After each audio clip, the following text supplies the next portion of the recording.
Chalo, let's continue then. Last time we finished sign in, sign up. All the other components, default UI is in place, right? Now we have to continue with those components and make them kind of navigated from one to another. Like for example, if we log in or sign in, we should see this home component here. In this home component, we are supposed to show the list of pizzas, right? That's what we are looking for. So to do this, we'll have to continue further with the, nice looking. I hope it's better for us to add a kind of a navigation bar on top.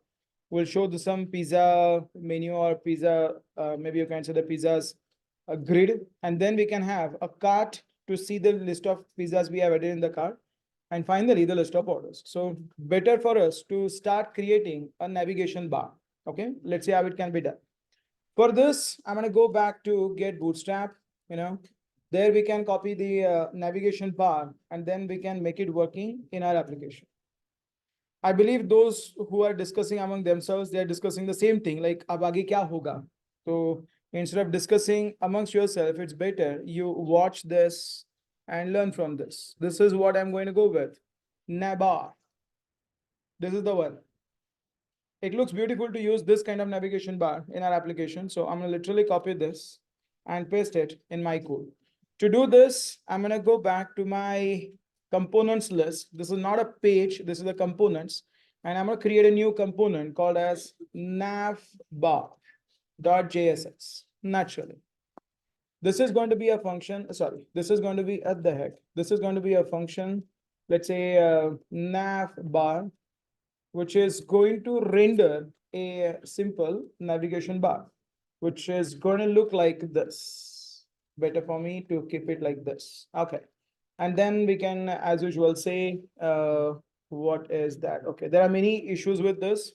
Do not copy and paste it like that. We have to fix it, but we'll do that eventually. Export, default, nav, bar. That's what we are going to do now. Let's put it in brackets like this, and let's start fixing the problems. First thing, we do not need all of this stuff. We don't need this one here. Let's cut it out. It's not needed. Let's cut most of them. Let's keep only one of them. That is the li. We'll see which one and how we need to keep that. We don't need this button. We don't need this one. We can simply say this is like pizza shop.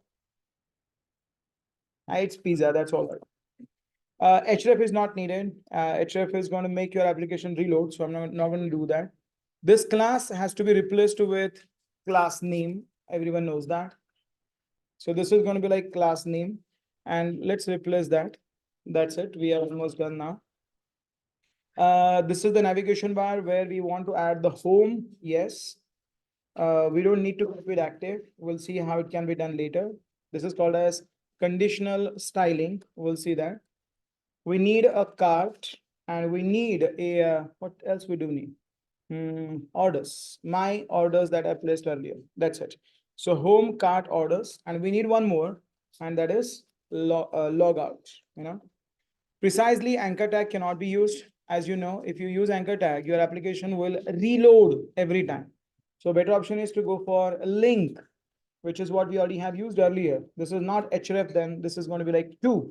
Where you want to go to home. That's nice. You want to go to home, but not right now. This is the one where you want to go to. Probably I want to go to cart. So /cart. I believe we last time created those routes, in our app.js. Do you remember that? Yes, we do remember that, I believe. Let's use that link and say, where do you want to go to? I want to go to /orders. I don't remember. Was it orders or was it order? I don't know. Let's check. It was order, I believe, but let's see. I don't know. Let's check this. And finally, let's put it a span, or let's put it a div, or let's put a kind of a button, whatever it is, We'll see what can be done when you say logout. So for now, I'm going to use this navigation bar on top of my home application or home component or home page. Going back to home right here, I don't need this one. I want to start with that navbar. So this is going to be navbar. Here it is. And on top of navbar, we are going to use this component. So if you look at this, here it is. Oh, it looks precisely bad. home component, cart. Things are working, but this looks so odd. Something has gone wrong. Let's see where it is going wrong and what is going wrong. Uh, it seems like this is not needed. We'll skip that. Navbar, why is it vertically coming up? Oh, that's my problem. Sorry, guys.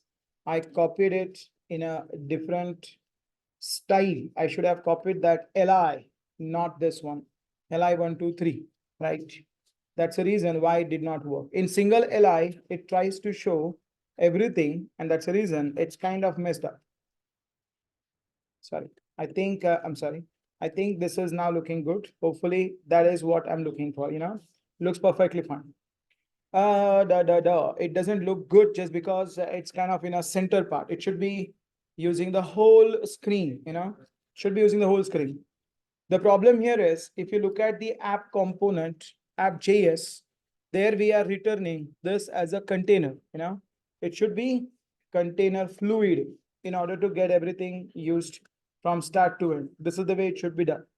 Okay. Now, others like home and other stuff, we should put that inside. If I go for the home, we should put that inside the div container. So it's going to be like div container. It should be there, no doubt in that.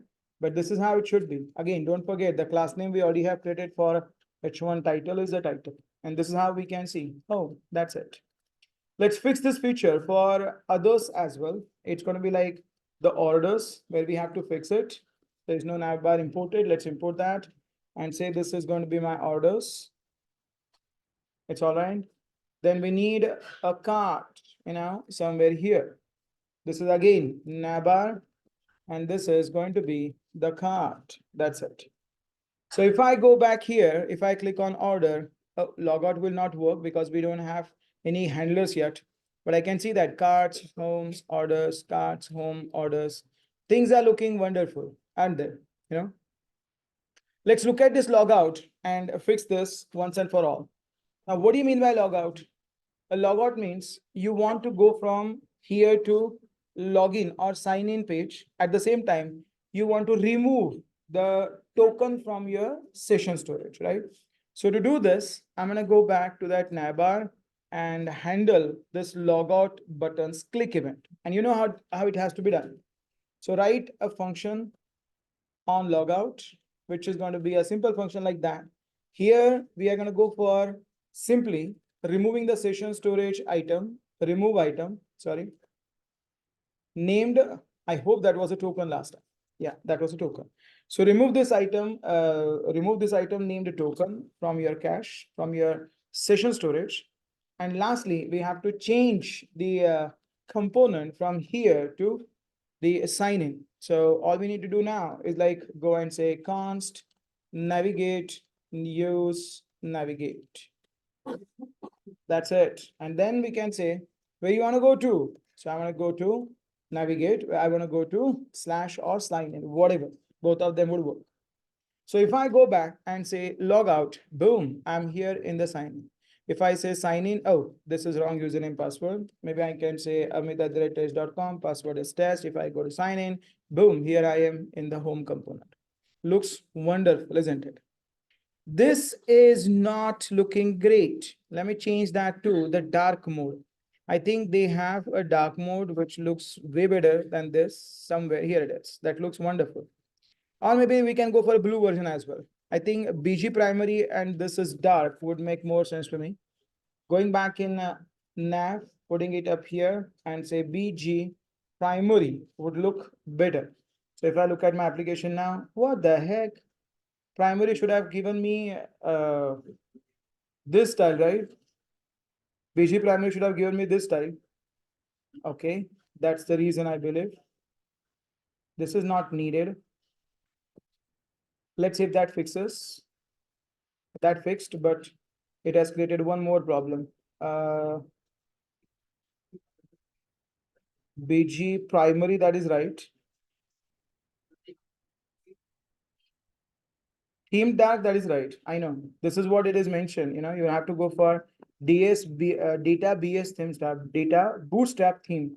Unless it is dark, you won't be able to get a color here. That's a problem. When you say light Light is the one that you already have seen with the gray background, So this is needed. There's no doubt in that. But somewhere it is conflicting with either one of them, either this or that. Let's see which one is conflicting. Maybe this one is where it is conflicting. Yes, that was the problem. Anyways, we got it fixed. You can see that order cart home, and so on and so forth. Looks wonderful, isn't it? Now, now I think we are kind of having the thing sorted. Let's go and start showing up the list of pizzas here. Are you all there, guys? Wonderful. Have any questions so far? No, right? Wonderful. Let's go here and start writing code in order to get the pizzas and put them right here inside this application, inside this component.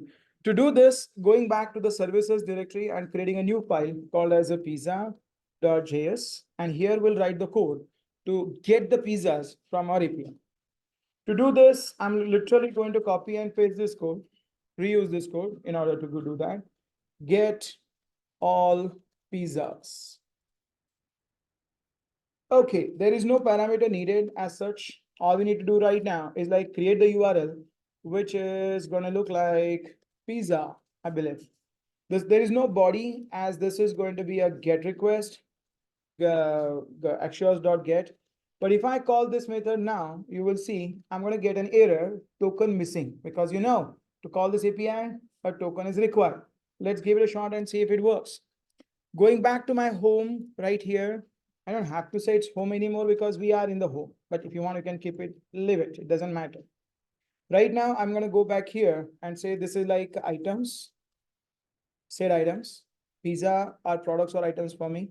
Instead of saying pizza every single time and make a scar for it, it's better you can say, something like set items, which is going to be like use state, and then we can start with nothing. Okay. Now we'll have to write a function, which is going to be like load all pizzas, like that, which is going to be a async function. We already have written this code last time, rather the last 2 times, not one, but last 2 times. Once for login, second time for sign in and sign in. Now we are going to write this code for the 3rd time. Const result, which is going to be, const result, which is going to be equals to await. The name of this is like get all pizzas, like this one. And let's put that, let's put this one here and check if result of status is going to be equals to success. Then do something like set items to result dot data. Data is where we are going to get all our pizzas, else there will be an error. That means we have to say show toast of type error, saying, hey, there is an error, result of error. That's it. I want to call this function immediately when the component reloads or component loads, which can be done by using use effect. So what is a use effect? A use effect is a hook which is used for simulating all the components life cycle. Have you ever written class component? If you have written class component, then you might have seen component did load, component will mount. All of those were the lifecycle methods. But because we are writing the functional component, it's not possible for us to implement those functions. And that's the reason the replacement of lifecycle methods in a functional component is this hook called as use effect. So in this use effect, when you put the dependency as empty, that means this function, the one which I'm passing here, this function will be called only when the component gets loaded. It's like component will mount. This is where you are going to get this component, when you see this function is getting called. Right now, I'll just simply call that method or call that function load all pizzas, which is going to call this API and hopefully will give me the status. If I look at this, look at that. I started getting an error. What is it saying? Missing tokens. And you know the reason. Why is it giving me that error? Yes, because no, we already are logged in. Just because while sending this API, while calling this API or sending this request, we are not adding the token. So how do we do this? To do this, I'm going to say headers which is going to be equals to, let's say, token, and then you can say session storage of token and token. Yes, and you can come back here and say this is going to be headers, or let's put it like this, headers colon headers. Hold on, I think better for me to put the headers, or maybe I can say headers where the token is going to be equals to this. Now that is okay. Now, if I look at this, hopefully if I look at this, if I go for that, if I go for this, the data already has come. I don't see any error there. Nowhere we are showing it. It's all right.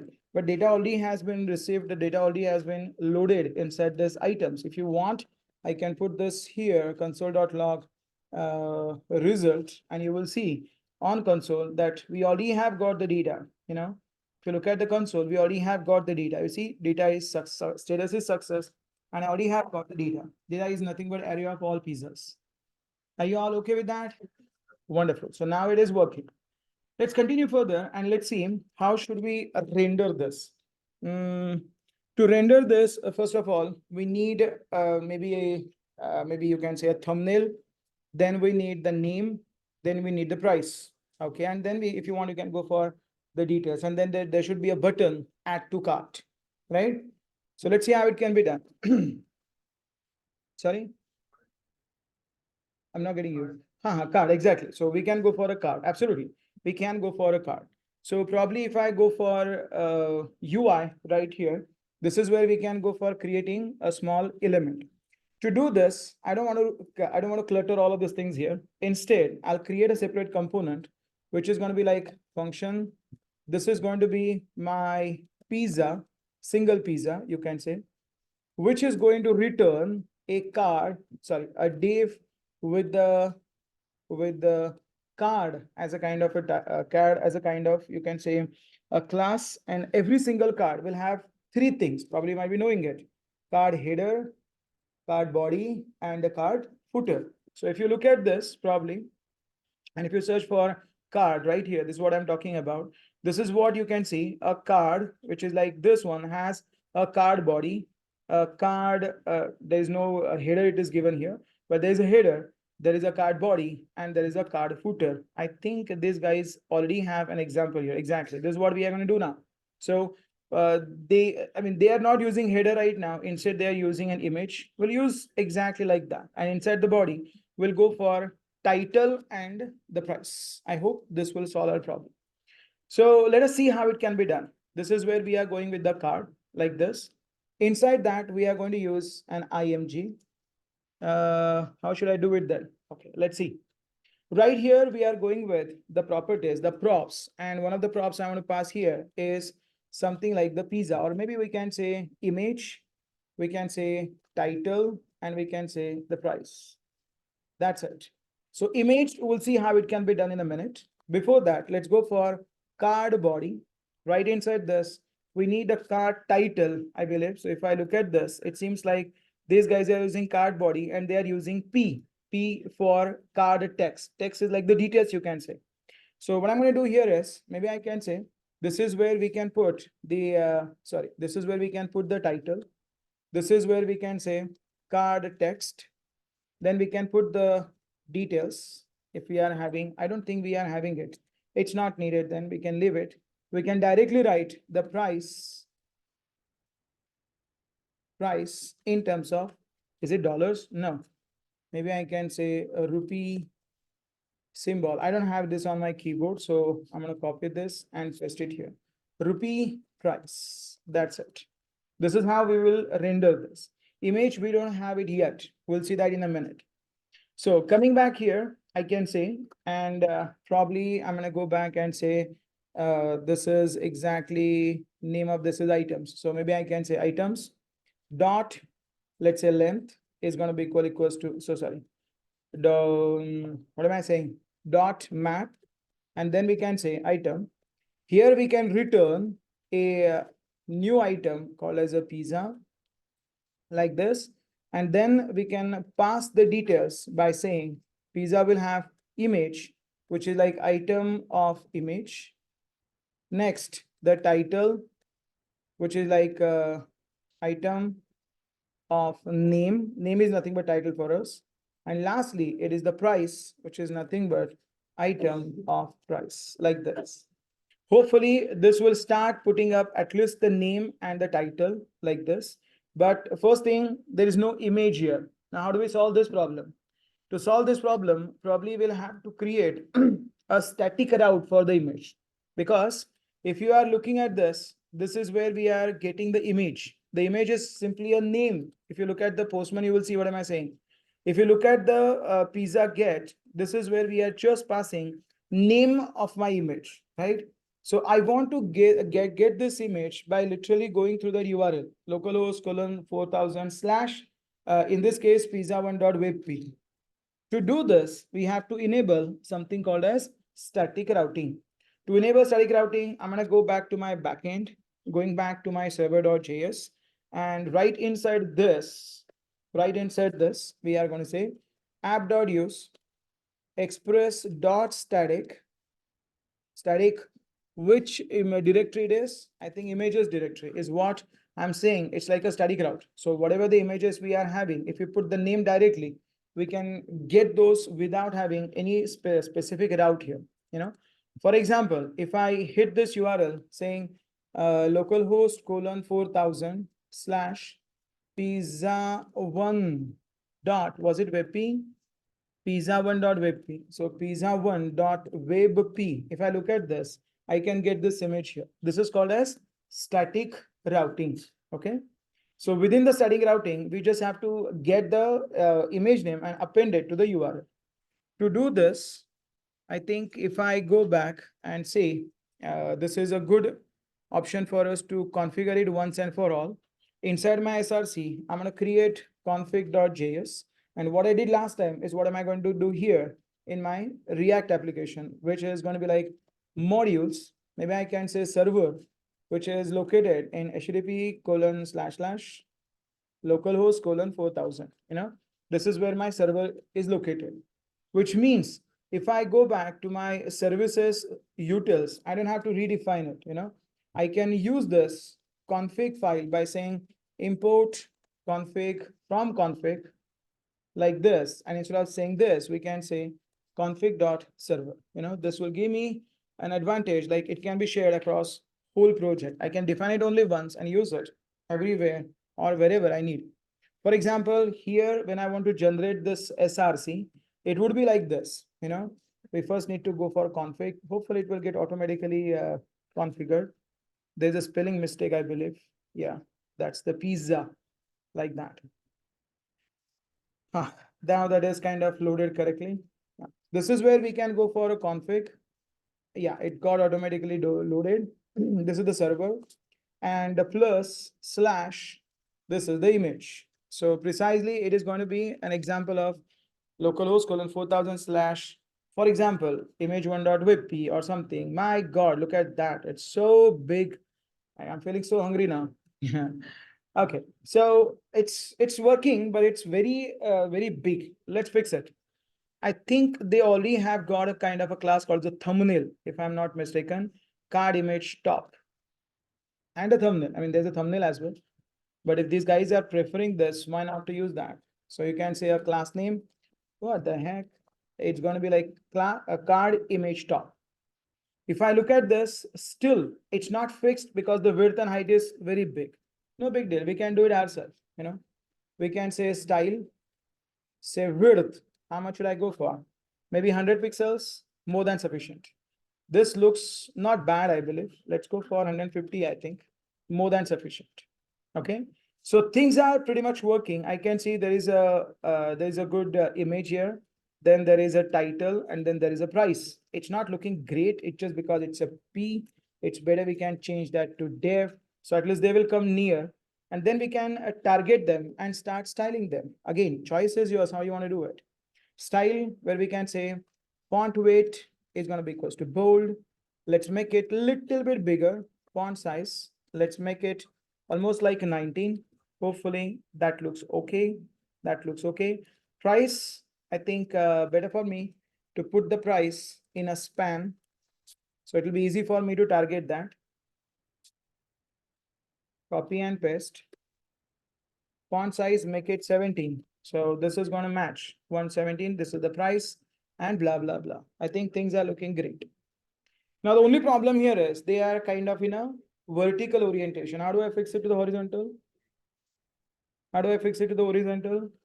Yeah, there are multiple ways. I mean, choice is yours again. One of them is kind of, I can say what it is returning. Yeah, here it is. I can wrap it inside a div and say inside my div, I can go for using a flex. Probably you might have seen that, it's called a deflex. Default display flex. Deflex is the property of Bootstrap. So Bootstrap has provided that deflex property. Now, it's looking so odd, I can see here. It's just because those are not having the width set properly. To set that width, there's another way you can fix it. I mean, it's not like deflex you should go for. You may go for a div row and you can go for a column as well. This is your lookout. How do you want to fix it? It's like if you are saying I need a 10, one might say 5 plus 5 is 10. One might say 6 plus 4 is 10. This problem can be solved by using deflex. This problem can be solved by using rows and columns as well. Class name is going to be equals to column like this. And probably I can see it started looking way better. Okay.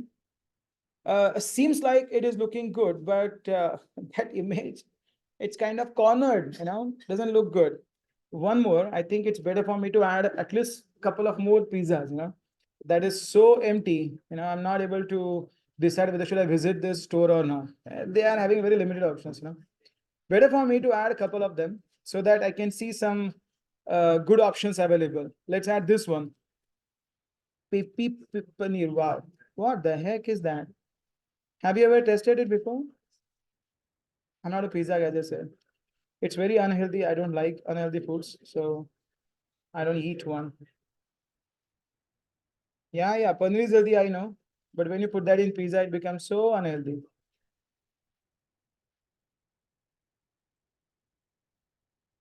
How much is it? I don't know. Maybe 199. I don't know.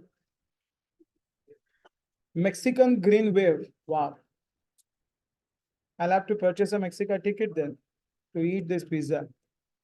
It's worth like a fortune, I believe. Let's say 499. And last one, this one, deluxe veggie. It's better you can directly eat vegetables instead of putting them as a topping on pizza. What the heck? Who cares? Let's go for 399. Okay, let's go for creating that again. One sec, guys. Sorry. What the heck? Truncate pizza.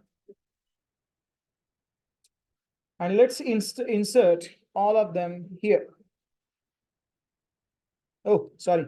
I need to download the images as well. How can I forget that? This is my pizza 3. I'm sorry, pizza 4, I believe. This is pizza 5. All of them are JPEG. That's good. And this is my pizza 6. So I don't have to put more efforts into that. It's going to be like pizza 3. I completely forgot that. And no one is telling me. Believe I'm doing my own practice here. Am I right? You should have told me, hey, you are missing image. Yeah, now it is okay. Okay, I'm going to go back, insert this. All inserted. Now, if I go back and try to refresh, or if I try to come back to home, wow, that started looking good. Okay. Yeah, at least it started looking like a professional, The height is not matching though. It can be easily fixed. Where are your home? In the home. This is the one. I'm going to go back here and put a hard limit on the height. So height is going to be equals to 150, not more than that. It's still lesser, I believe. Let's go for 180 or let's go for 200. That's still coming. How can it be? Let's go for a background color and check whether it is the case. No, it's still lesser. Let's change this to 300. And now it is okay. But oh, why am I doing it here? So sorry, guys. I should have gone for the pizza, not that div. I mean, this is where I should have added this code, you know. Now this is all right. This is not needed background color.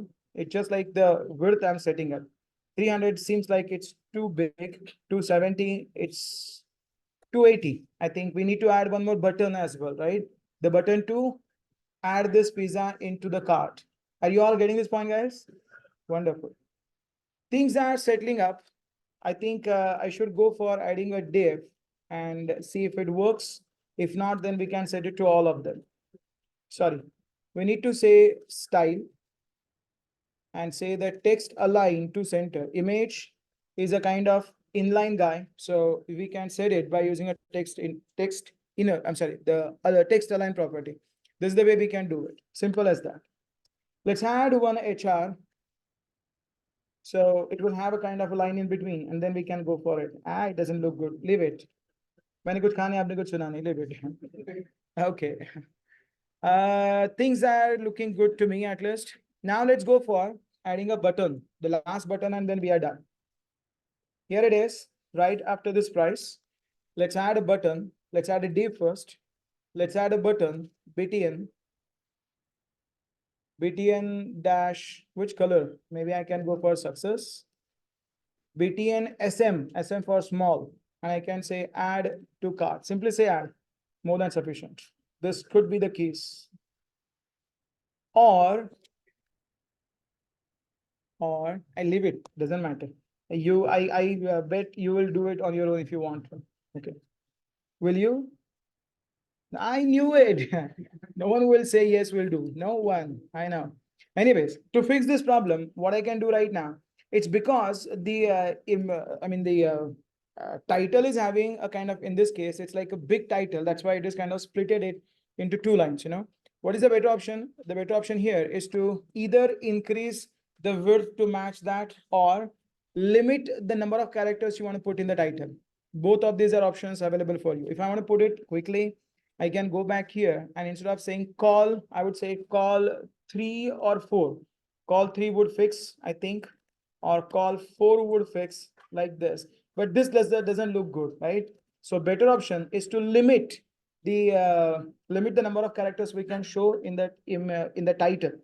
To do this, I can come back here and say function like get title. This is going to be a function which is going to give me the title, you know, return title dot length. If it is greater than, how many characters can we fit here? 1, 2, 3, 4, 5, 6, 7, 8, 9, 10. Max 15, I believe. More than 15 or cheese. 10 plus 7, 17. I think to less than 17 characters we can fit there. So if it is greater than 17, then we can process it. If it is not, then we can fit we can send the title as this.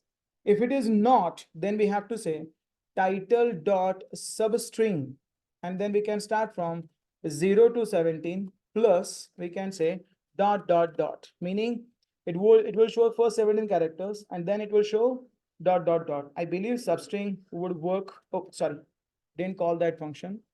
So instead of showing title like this, we can say get title, and this would work, I believe. And you can see that I think 17 is a little bit bigger. Let's go for a smaller number. Let's go for 15, or let's go for 13. Let's give it a shot. What the heck is this? Okay, let's remove the triple dot and see. The triple dot is causing the problem. Leave it, it's all right. I mean, if you want, you can put that, or you can do it by reducing this and say dot dot dot. That could be the answer. But that could be the answer. That looks okay. So now all of them will fit in a particular given window, right? That's a simple problem to solve, or that is a better way to solve the problem. Now I can bring this add button a little bit down by adding, you know, a class MT2. So it will come down a little bit like this. And then when you click on add, it should go to the cart. Are we all getting here, guys? Now it's the very important functionality called as Redux, which is one of the reasons why this session is conducted. I think last time I also already have shown you how to use a Redux, right? If you can recall. Unfortunately, I did not record the last session. Otherwise, I would have shown you the proof. I remember I already showed you that. But anyways, I know we are human beings. We tend to forget the things. So better I can show you this one more time. Okay, let's see. Are you all paying attention? It's a very beautiful functionality if it works well. Otherwise, it's a pain, So probably it's very painful. Let's see what that React means and how do we understand that React from the React's perspective. Understand this first. I hope everyone is paying attention. Okay, don't lose this because this is going to be one of the interview or one of the game-changing option for you. Okay. Many a times people do not able to answer that question. So I'm asking you to pay attention. It's very simple idea and it's very easy to implement as well. That easy is in double quotes. Okay, the idea here is something called as a store. The store is the way you can put some data across all the components, meaning there are certain things which I want to share with multiple components. Say, for example, in our case, when we signed in, we created a session storage and we put the token there in the session storage, right? We can still use a session storage and we can start putting up the cart items in the session storage. But one of the disadvantages of session storage is like, I cannot get a callback when there is a change in it.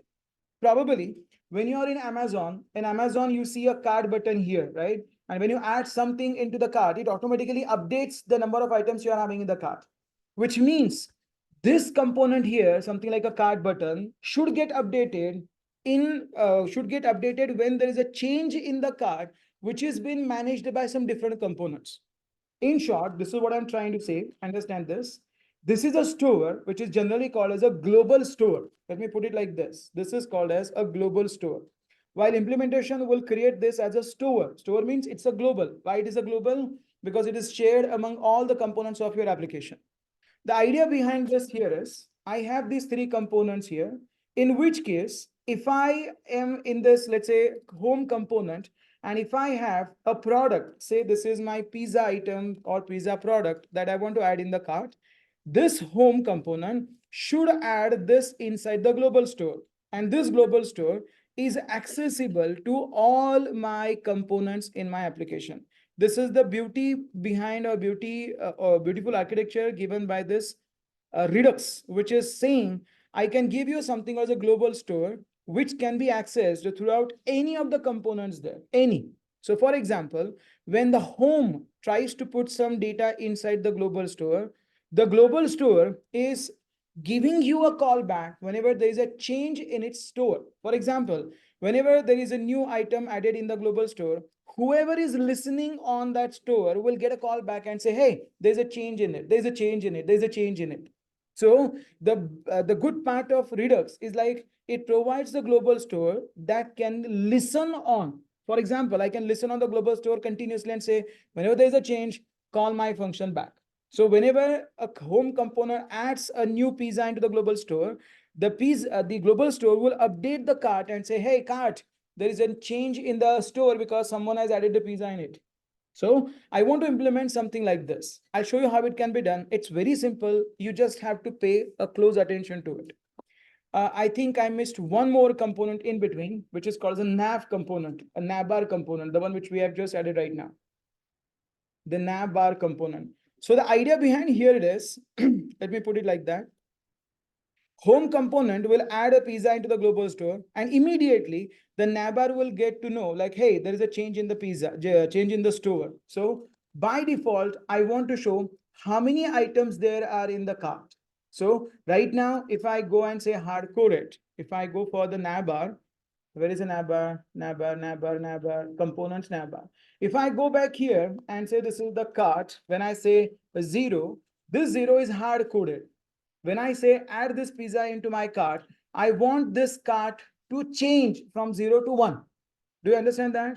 But I can't do it right now because this is my home component and this is my navbar component. There are situations where you want some data to be shared amongst multiple components in React, which is strictly not allowed in React by default. Because in React, if you can see here, a parent component can send some data to the child component with the help of props. Probably you understand that, right? A very kind of very common question for your React interview. What are the differences between the state and the props? Very common question. Generally, when you start giving the interview, you will face this third or fourth question. Give me the difference between the state and the props. What's the difference? Props are sent by parent to child. Child cannot change them. It's like read only for child, right? That's the only way parent can give something to the child.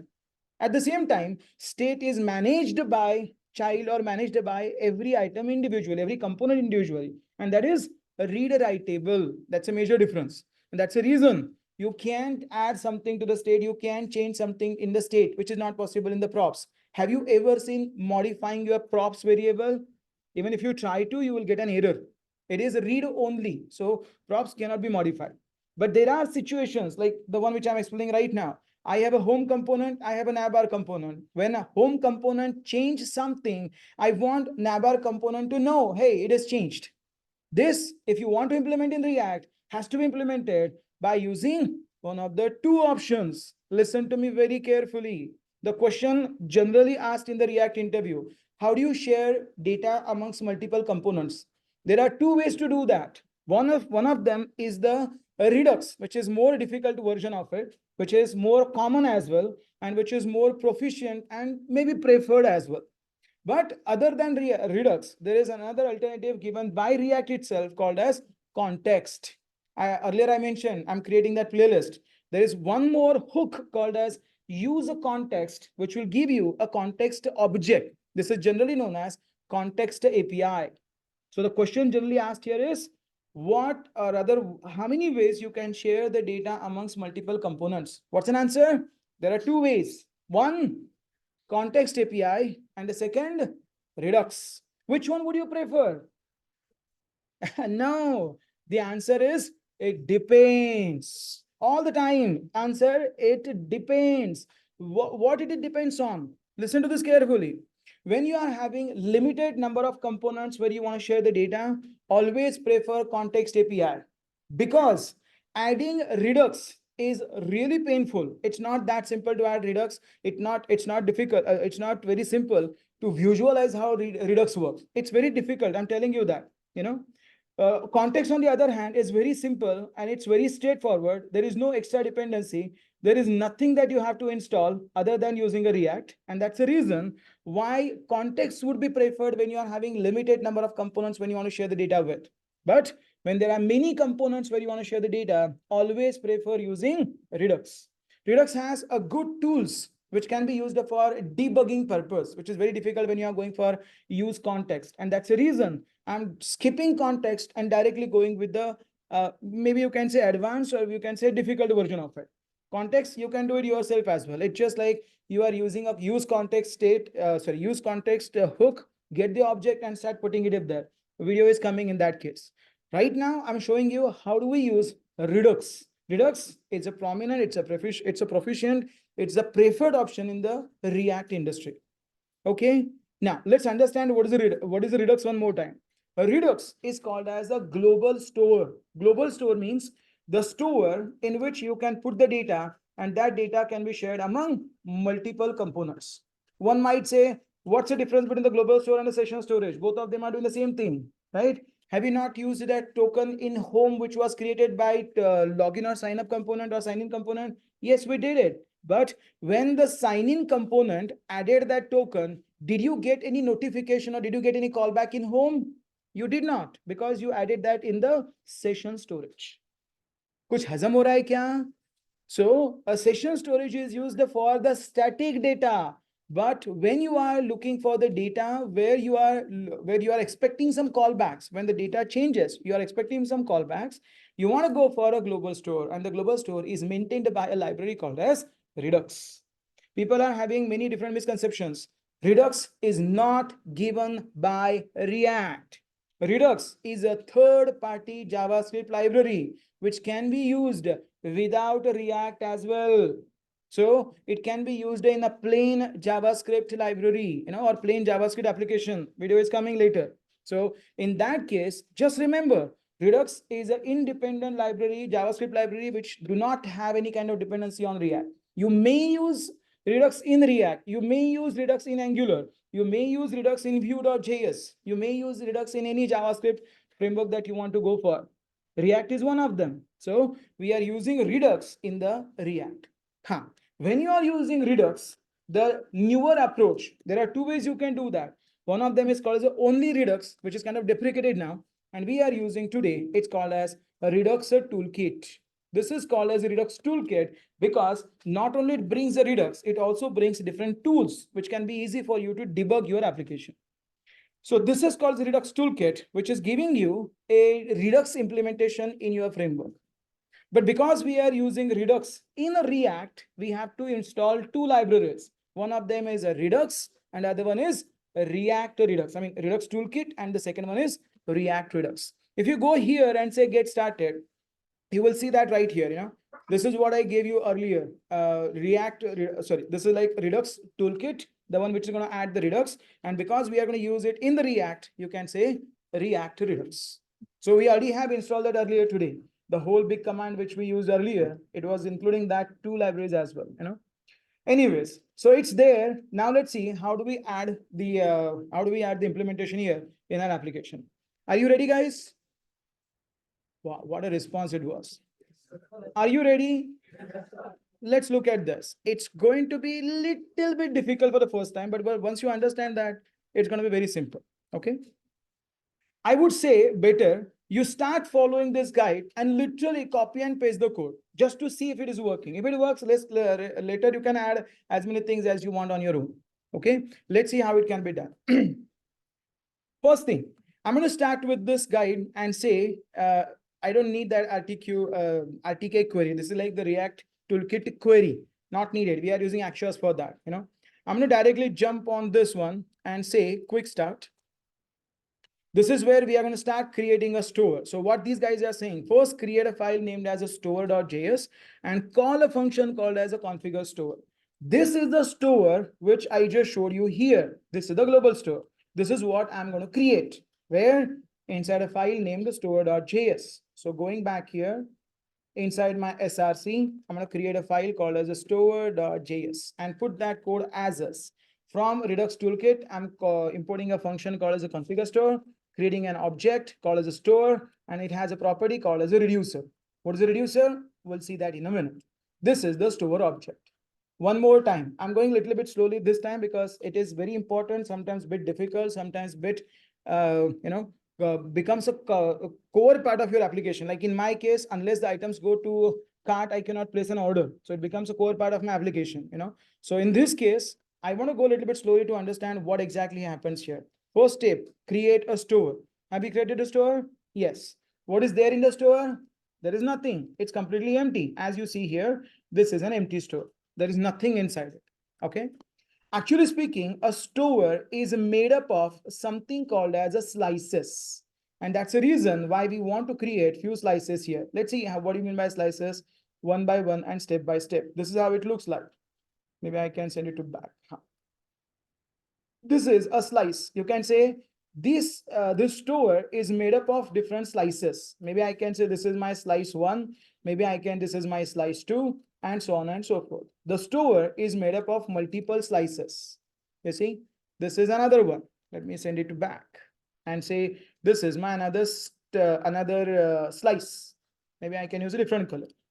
So this store, don't visualize this as a single object. This store is kind of made up with different slices. What you see here is called as a slice. This is a slice. This is a slice. This store is storing the data in terms of different slices. Now I'm going to create one slice called as an auth. This is like an auth style. Or maybe I can create another one, something called as a cart. Or maybe I can say something like a counter, and so on and so forth. This is just an example I'm saying. Every slice is made to store some data. For example, Inside my auth slice, I may store some user related data.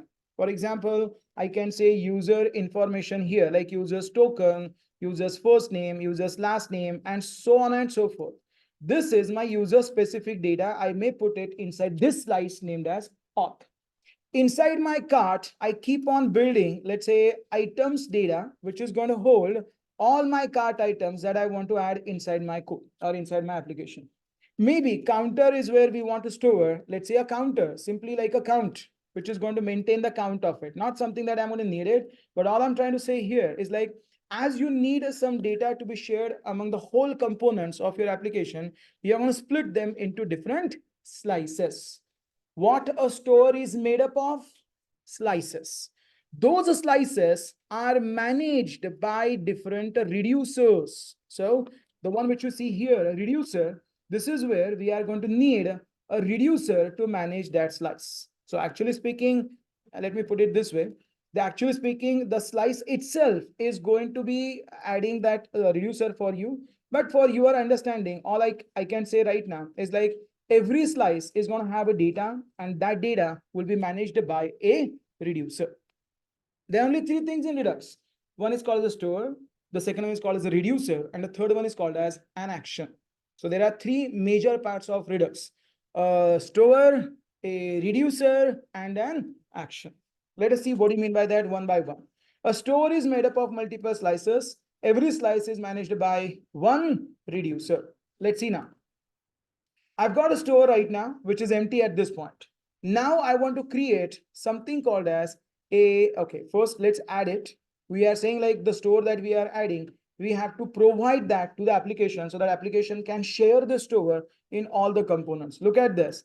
In index.js, where we are creating app, create a provider object and pass that store to it. No problem. I'm going to copy this, go back to my index.js. Here it is.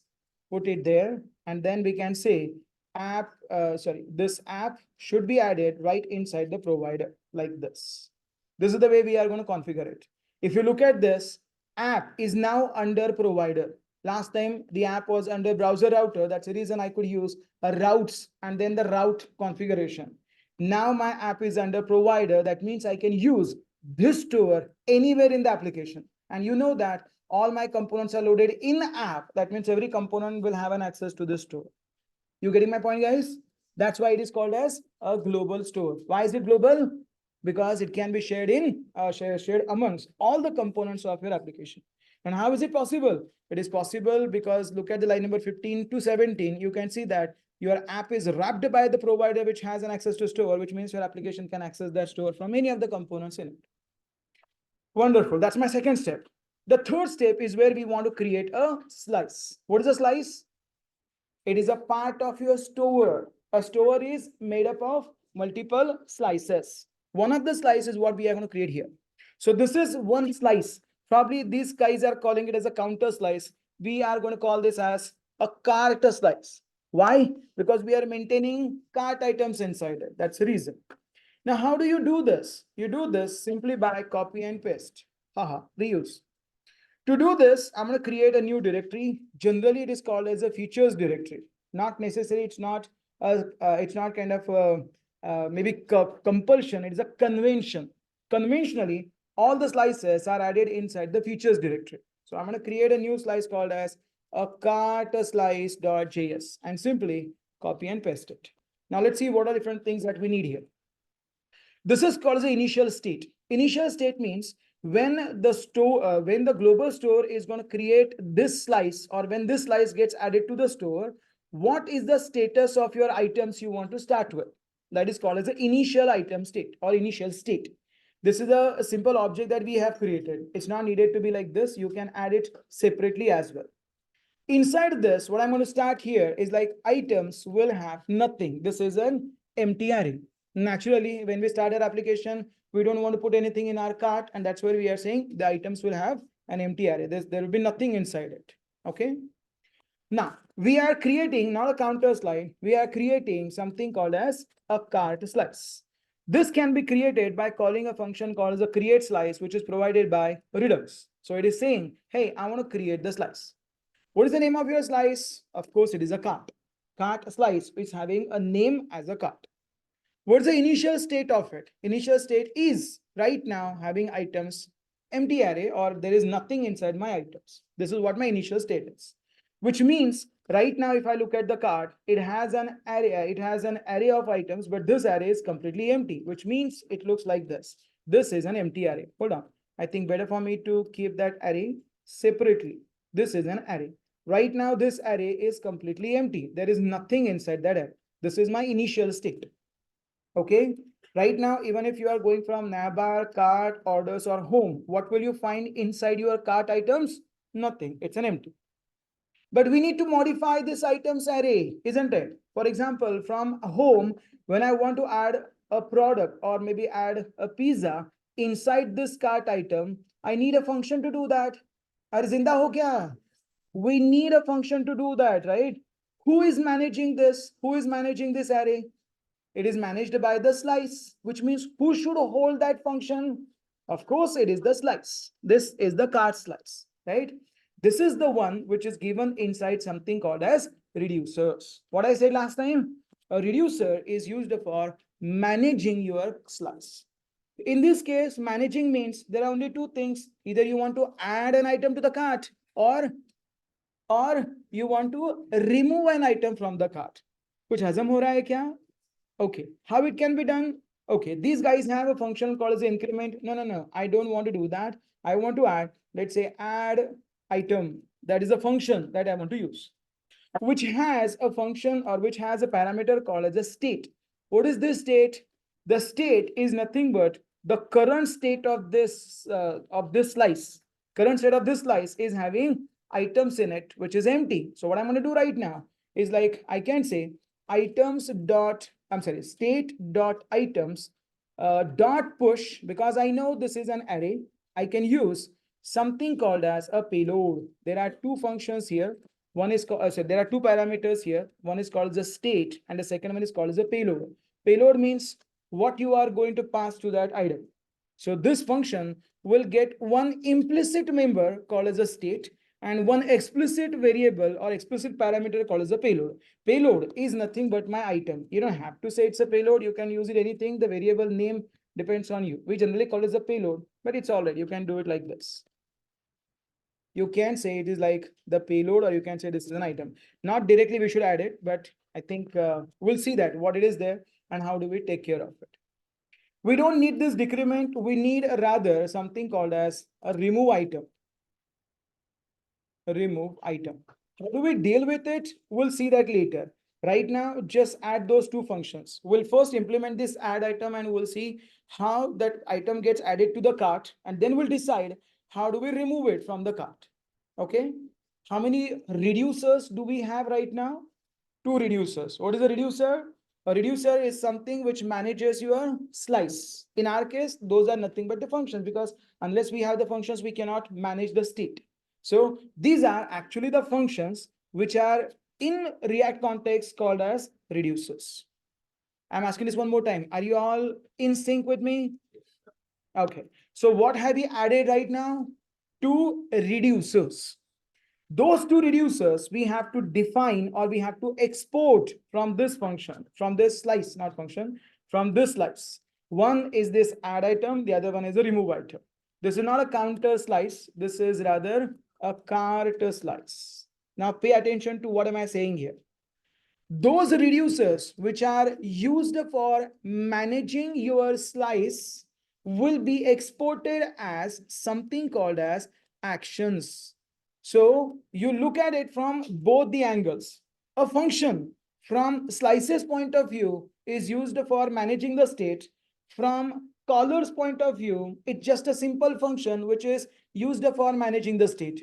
When it comes, when a caller sees to it, caller calls it as an action, and when slice looks at it, the slice calls it as a reducer. Mainly, a reducer is something which is used for managing your slice, which is nothing but a function. Those functions are actually exposed as actions. What is an action? Action is an action. You are taking some action. What is an action that you are taking? You are adding an item to your cart. or you are removing an item from your cart. These are the actions which are exported from your slice. Again, this slice, let me go back here and say cart slice is exporting the actions which are nothing but the actual reducers. The one that we are implementing right now is having a different implementation, or you can say different way to add this global store or add the reducers. Earlier, the entire code would have been written in a completely different manner. Today it's very simple, but earlier there were completely different sections. Today they have just brought everything together inside a concept of a slice. There are only three things: a store, a reducer, and a function. And an action. A store is made up of slices. A slice is managed by reducers, and to manage it, the caller has to send an action. What do you mean by that? We'll see it in a minute. Okay, right now we have exposed to them. This is not needed right now. We can say we have exposed to that add item and remove item from this cart slice. Okay, what is the initial state of this cart? What is the initial state of this cart? It is an empty array. Okay, let's continue further. Next, we have to add this to the store. Right now, our store doesn't know that there is a slice in it. If you look at the store, where is it? Here it is. If you look at the store has no idea whether there is any slice in it or not. It's an empty store. That's the reason I'm kind of showing you this. Like there is a store which has been created, but the store has not yet added, or store has no idea about this slice. Now, what are we going to do? We are going to add this slice into the store. How do we do this? All we need to do here is go to your reducer, and probably you can add that reducer, the one that we have exposed last time. All we are going to say here is go back to your store somewhere here. You can say it's going to be like the cart slice, and go to the reducer section and say, hey, there is one reducer called as a cart named as the cart slice. Do you understand what we have done? We have added the cart slice inside my store. What does it mean? Technically, it is something going to happen like this. Going to happen like this. Hey, my store has now got a slice named cart. What is there in the cart? What is there in the cart? It's having nothing right now. It's an empty array named as items. That's it. Let me bring it here. If you really want, you can add that later. These are two slices. If you want, you can add that. This is the slice that we just have added into the store. A store is made up of slices. And this is now, you can officially, we can say the store has got a slice which is created by the cart. If you look at this, the cart is having items, and items right now completely empty. Okay. Till this, if you have any question, if you have any doubt, please get them clarified. Do you have any questions so far? Can I dare to ask that question if you have any question? ठीक है, कुछ समझ में आ रहा है?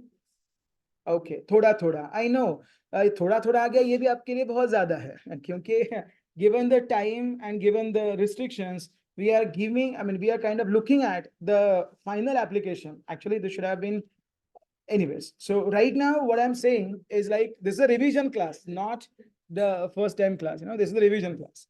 Anyways, right now we have implemented that cart. Let me see what is there on my application. I'm getting an error. What is that? Sorry. I think I got copied this. Sorry. It's in my same directory, not in this one. Now I can see, array zara suno. Now I can see my application has got a global store with how many slices? Only one slice, right? What is the name of my slice? Cart. There are two reducers, or you can say two actions: add item, remove item. Okay. Only two things are possible now. Either you can call add or you can call remove, right? Okay. If I want to do this, this can be done by using one of the two things. Please pay attention. It is totally different. When you are looking at the cart, I'm sorry, when you are looking at the, not cart, I would say, but the store, it is applicable to the store. So I can say that it is not only for the cart, it's all for all the store. When you are looking for the whole store or whole, you can say the Redux perspective, the store has got two objects to deal with. One is called as a dispatch. Another one is called as selector. Let me use different color. This is called as a dispatch, and this is called as a this is called as a selector. Now, what's the meaning of it? I'll show you that in a second.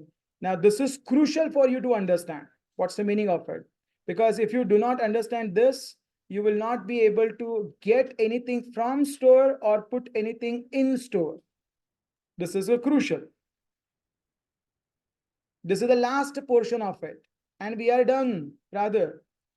And then you will see the magic of Redux in a minute. These are the two entities which are given by store. There are two things. One is called as the dispatch. The other one is called as a selector. What is a dispatch? A dispatch is someone who is updating your store. One more time, a dispatch is someone who is going to update the store like this. Maybe I'm having a dispatch here, which is meant for only one thing, that is update the store. Wherever you want to update the store, you have to contact dispatch. Whenever you want to read from the store, you have to use a selector. This is my store. It is going to be the selector from where I want to read the data. Whenever you want to read something from store, use a selector. And whenever you want to send something, update something to the store, use dispatch. कुछ हजम हो रहा है? ध्यान से सुनना. When I say I'm updating the store at this time, can you tell me how many slices do we have? Only one.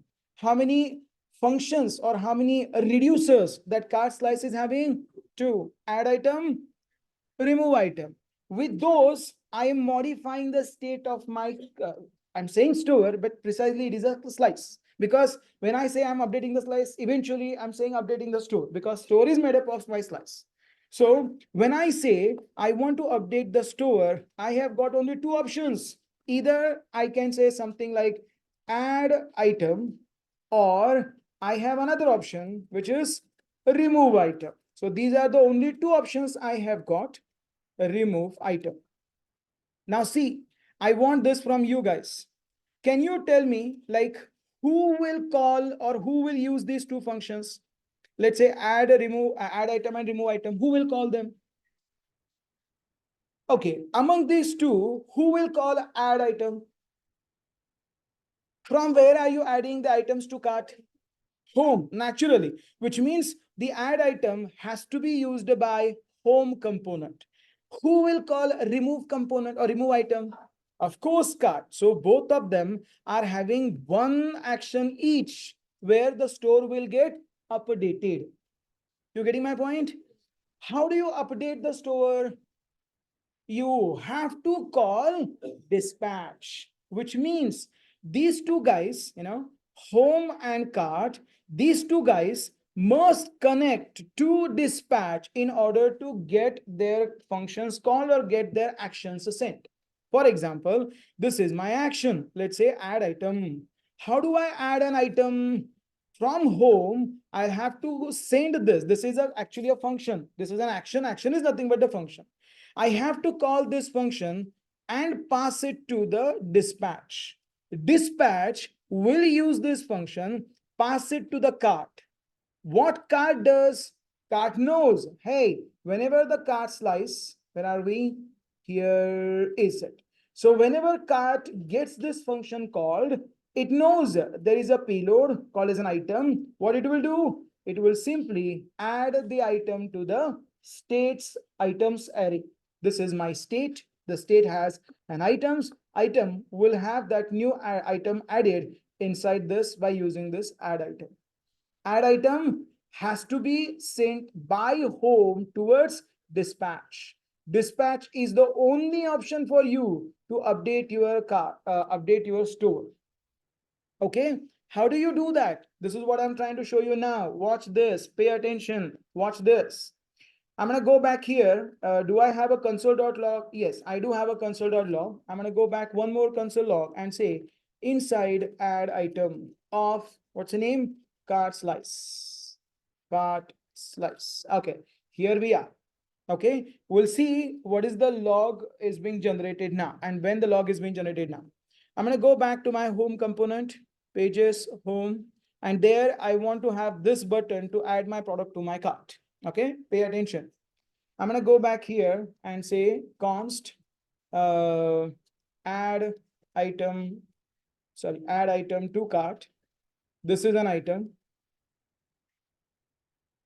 And then we can call this function, call that, call that dispatch and send this action. Pay attention. How do we do this? This is the function I'm going to call on click of this button. So I can say on click, call this function directly like this, because I want to pass this item here. What is the name of that? Do we have an ID? No, I don't have an ID. Sorry, I should have passed the ID, or I should have passed the whole item. It's all right. I can pass the ID as well. Without ID, it's not possible. So maybe I can directly call because I can access those members here. This is like add to cart. Now, what am I going to do right now is like, I want to pass this data, like the title, image, price, so on and so forth, to my cart. How do I do this? To do this, we have to first import those actions. So maybe I can say import add item. Here it is from my cart slice dot or cart slice. We can see that. And then we can use a dispatch object. Here it is. Get the dispatch object. This is where we are going to get the dispatch object by saying const dispatch, which is going to be equals to use a dispatch. Oh, one more hook. Yes, one more hook given by React Redux. So this is the hook introduced by third-party library React Redux, which is going to provide that dispatch object, which is what I was talking about. This is the dispatch. Now I'm going to go back here and call this dispatch by sending my add to call add can now okay, it's gone because my configurations are there. It's all right. We can do that now. We can say dispatch and call that function add item and pass our item there. Probably I can pass ID, title, image, and price. I should have passed the whole item, but it's all right. We can fix that in a minute. So when you say dispatch, you are calling this function by passing the data. This will get, see, we are in the home right now. We are calling this and we are passing it to the dispatch. Dispatch will get this function and pass it to the cart. Cart will pass this, or cart will get to know that you have called that function. Where are we? Here it is. You call that function. Whatever is the payload, it will get added to the items here. Kuch hazam ho raha hai kya? Let's see what happens now. I'm going to open my console and see what happens here. I'm going to click on that add now. Are you all ready? On a count of 3, I'll click on this button. See what happens in the console here. So 3, 2, 1. Click on that, and boom! Look at this. When I called, are you paying attention again? When I called that dispatch by passing I add item, it has called the add item of cart slice. This is where we are. Add item of cart slice. What did we get here? We got an item. This item has got the payload. This payload has got the actual item that I want to add inside my items array or cart items array. अरे ये क्या हुआ? आपने देखा क्या? हमने इस किधर गया रे अपने? हाँ, इधर है. हमने इस ऐड आइटम को होम से कॉल कर दिया और पास कर दिया डिस्पैच को. डिस्पैच ने इसे पास कर दिया कार्ट को, और कार्ट ने क्या किया? कार्ट ने आने वाले आइटम को डायरेक्टली आइटम्स के अंदर ऐड कर दिया. Actually speaking, we should not add this item, we should add items dot payload, क्योंकि आइटम के पेलोड के अंदर अपना एक्चुअल डेटा है. आपने नोटिस किया क्या? आपके पेलोड के अंदर अभी ये गया, इनफैक्ट एक बार फिर से रिफ्रेश करना पड़ेगा. ठीक है, ये की का प्रॉब्लम है. की का प्रॉब्लम पहले एक बार सॉल्व कर देते हैं. It is saying each child list should have a unique key item. I can fix it very quickly. Going back to the home and passing this ID. I did not pass ID last time. I should have passed it here. Sorry, I should have passed an ID here. Or hold on, why am I passing this all separately? I can say item is going to be equals to item. That's even better, क्योंकि हर बार अलग-अलग भेजने से अच्छा we can pass all of these things directly inside an item, so we don't have to literally create this object all the time. हाँ, अभी थोड़ा सा change होगा. It should be item dot title like this. It's going to be like item dot image where we are using it. Where is it? Here it is. Item dot image. Where we are using price, it is item dot price, and rest of the things will work. Okay. So now when you call this function dispatch by passing this add function, add item, this will call the cart slices add item with item as a payload, and item dot payload is the item that you are going to add inside your cart slice. Okay. So when you want to update this, title is not defined on line number 14. Where is it? Inside my home component, line number 14 is where we are having item dot title. Yes, sorry, item dot title. So right here, okay, let me go back. Localhost, login. Oh my God, I lost it. Fine. So maybe I can say @test.com. Password is test. If I say sign in, test.com. Sign in. I'm getting an error. Where is it? It says sorry, my bad. There is no property called as a title. I think we have used a name. बराबर है ना? Pizza का name हमने लिया था, title नहीं लिया था, इसकी वजह से वैसे हो रहा है. But it's alright, we solve that problem. हाँ, we still are getting a problem of key. So let's solve that problem of a key easily by going to this map and saying div. Along with this, I want to go for a key where every key is going to be kind of the item's ID. ID is always unique for me, and that's how we can take care of that, you know. Okay, so all I'm trying to say here is this is the ad. I want to click on this ad and get a new item added to my cart slice. What is used to update the cart again? What is used to update the cart? It is dispatch. What is used to read the cart? It's the selector. It's not only cart, I'm saying. It's like a whole store. But right now we are having only cart in the store. I'm saying the cart, you know. So if you want to update the cart, you have to call dispatch. And if you want to read the cart, you have to use selector. We haven't used a selector yet. We have used a dispatch to update it. So now if I click on add, I can see that it is going inside it. It's telling me that a non-seriable value is an option in the path payload. Okay. It says the item is not simply being added there. No problem.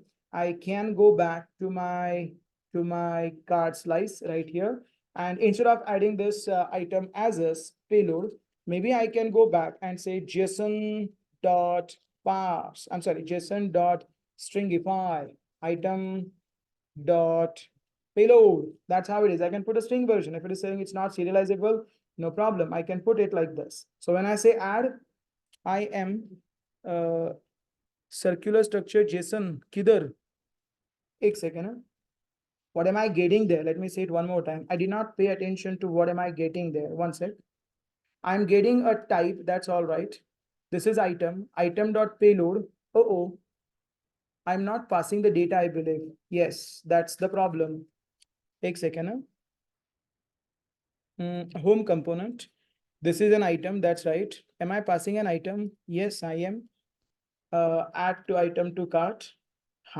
This is the problem. It is not this item. This is an item which is passed by this. It was kind of getting a local item, which was kind of, undefined. That's the reason. Now we can push it back and then say, no, I don't want to go for JSON. I want to go for a simple payload. It should work. It was giving an error because it was undefined last time. That's the reason, hopefully. Now let's see if I click on add, what happens? I'm kind of going inside the add to cart add item of a cart slice, and I'm adding this payload object, and this payload object is being added inside my cart. Okay. What have we used to update the cart? One more time. We have used dispatch. Now, can you look at this and tell me if I want to update this 0 with number of items in the cart, where should I read the cart? In which component should I read the cart?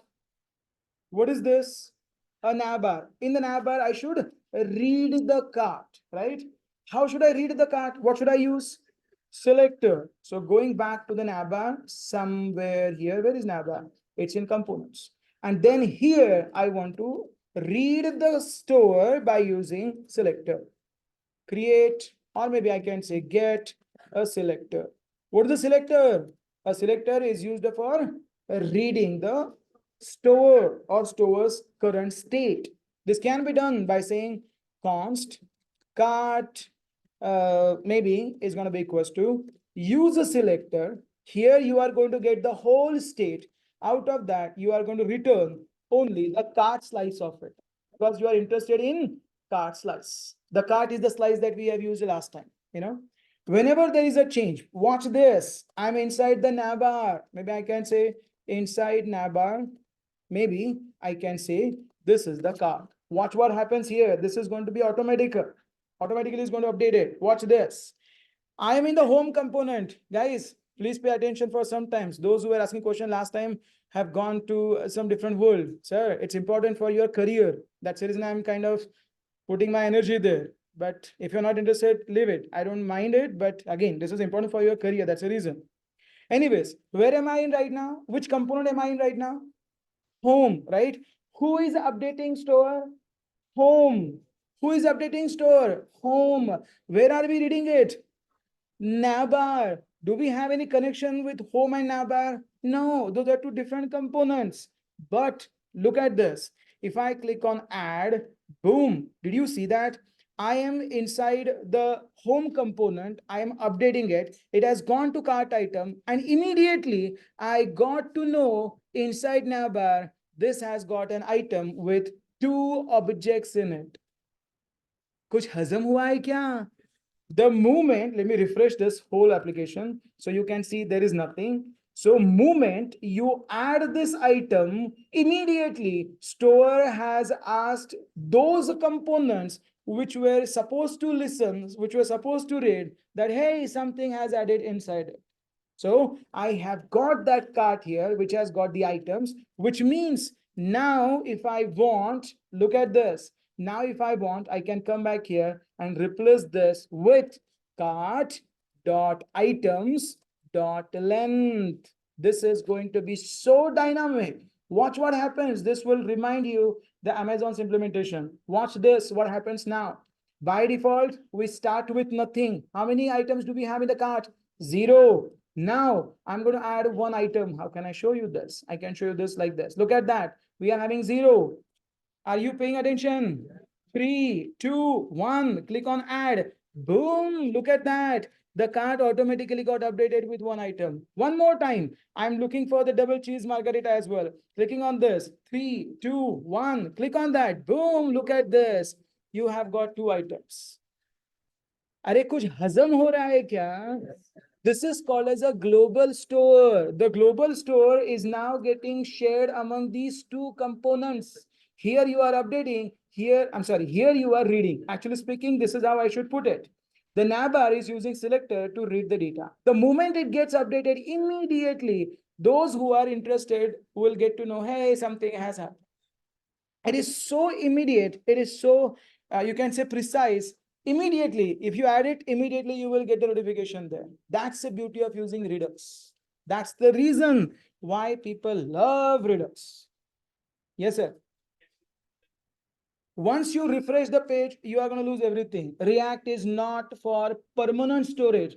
React is not the replacement for database. React is a kind of your session object. Like you close the browser, you lose everything in session. You refresh the page, you lose everything there. Okay, then how do I make it permanent? You can't. If you want to make it permanent, you'll have to go for managing cart on the server side, where you have to call an API and add the cart items into another table. Last time, the implementation that we had seen, I don't know whether you were there in the last session or not, but in the last time, we used that strategy. That's the reason this time I changed the strategy and showed you how do you do that on device, which means if I add something to my cart and if I change my machine and go for another machine and if I log in with that account, I won't be able to see the cart items there. This is local or client side cart, which is implemented by using Redux. Okay. Are you all getting this? Anyways, that's great. Okay, I think we are done now. Absolutely done. Because now I can add this and it will update this, you know. Now the only point which is remaining is like go to cart and show the cart items which are there in my store, right? How do we do this? It's damn simple. If I go back here in my cart, you tell me guys, how do I read the data in the cart? How do I read the data in the cart? Selector. In my diagram, I should say selector will be used in both the places and dispatch will be used by both the components, you know. So here also, how should I get the data? I should say const cart is going to be, I'm sorry, cart is going to be equals to use selector. This is the one which will give the whole state. I'm not interested in the whole state. I'm interested in the only cart slice. That's it. This is how we are going to get the cart data. Okay, fine. Now what? Now rest of the things are pretty simple. You know, all we have to do here is create. Should we create a table-like structure quickly? Okay, first thing, before I continue, are you all still interested? Do you want to continue further? I'm asking a question. Should I go for thumbnail? Thumbnail in the sense the grid-like structure like this, or should I go for standard structure like a table implementation? Grid you already are having it here. Why don't we go for a table-like structure there, right? This will give you the implementation of both of them. Excuse me. Now let's go back here. I forgot to add one more thing. Sorry for that. In my cart item, I should be adding item with the quantities, you know. So if I go back to my home, I think I should go for dot dot dot item. This is like a destructuring of an item plus the quantity should be adding 1 because this is the way we are going to add a quantity, you know, inside this item. I'm going to refresh it again because earlier the cart item I was having was not having any quantity. Now I'm going to click on that. This cart item is already having a quantity in it. Okay, I'm going to go back to my cart JSX. Here it is the cart right now. If I look at this in my cart object, to be honest, here it is. Const, I'm so sorry. Const items. These are my cart items, set items, which is going to be equals to use a state. You know what does that mean? Use a state. Right here, I can start with nothing. And once I get the cart, I mean, use a selector, you know, sorry, use effect. Once your component gets loaded, you want to update this by reading the data from your cart. This is where we can say set items. Items with what? Cart dot items. So cart is where we are kind of reading the current state. That's it. So we are getting the current state and adding everything inside my items here. That's how it is. And now we will go back here and we can say div. Let's add one table-like structure. So we don't need a div for that. We can directly go for a table. You can say table dash stripped head tr th number th product name th, let's say price, oops, not rice, it's price, th quantity, th total. I think that is all right.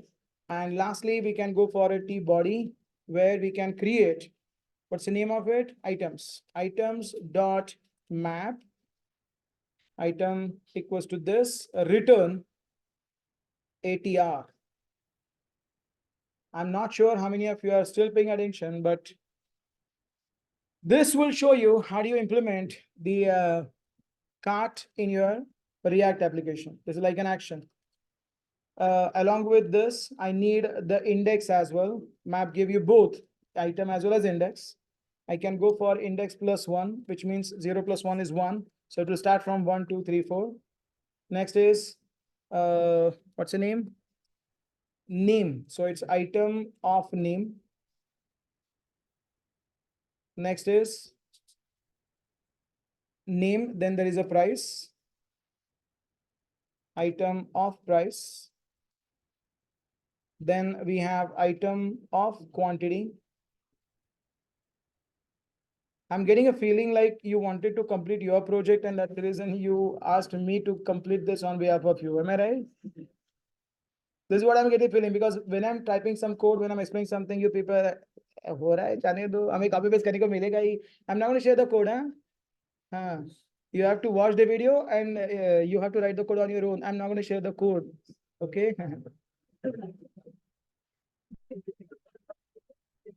अब देखते हैं अब कितने लोग attention देते हैं Exactly. आपको क्या लगा चलो फ्री में मिल रहा है कॉपी पेस्ट कर लेते हैं. It's not gonna happen like that. Watch the video and do it yourself. That's my way to take a revenge, you know. Just kidding. But still, I'm not going to share the data. Okay. Anyways, let's go for it. That's what I'm requesting you. Pay attention, guys. It's not for me, it's for you. क्या हुआ? कुछ सुनाई नहीं दिया फिर से एक बार? अच्छा ठीक है जान दो no worries. What am I saying? Add or increase or plus better and minus. There are two buttons we want to call ms 1 2 3 whatever it is. So we are having a button plus or minus, and then we can show the quantities as well. I think we need an image as well somewhere. So right here, we can go for IMG. In SRC, we can go for the config dot server slash item of image. So this will be a very big image. We'll make it small by saying style width. Width. Let's say 80, not more than that. It will be not that bad. Maybe I can go for even smaller. It's like this. Okay, I'm okay with that. Okay. Now we have the plus and minus button, add and increment button. So when you click on that, I want that quantity to change, right? So let's see how it can be done. It's going to be a little bit different, or you can say difficult as well. But let's see. Towards the end of it, I need a footer as well. So going back here in T body, in T foot, in T foot, I need a TR. I need only two TD elements. One is like the total amount. And this is where we can put the amount, you know. I'm going to go back here. Whenever there is a change in this, should I say it like that? Should I say it like that?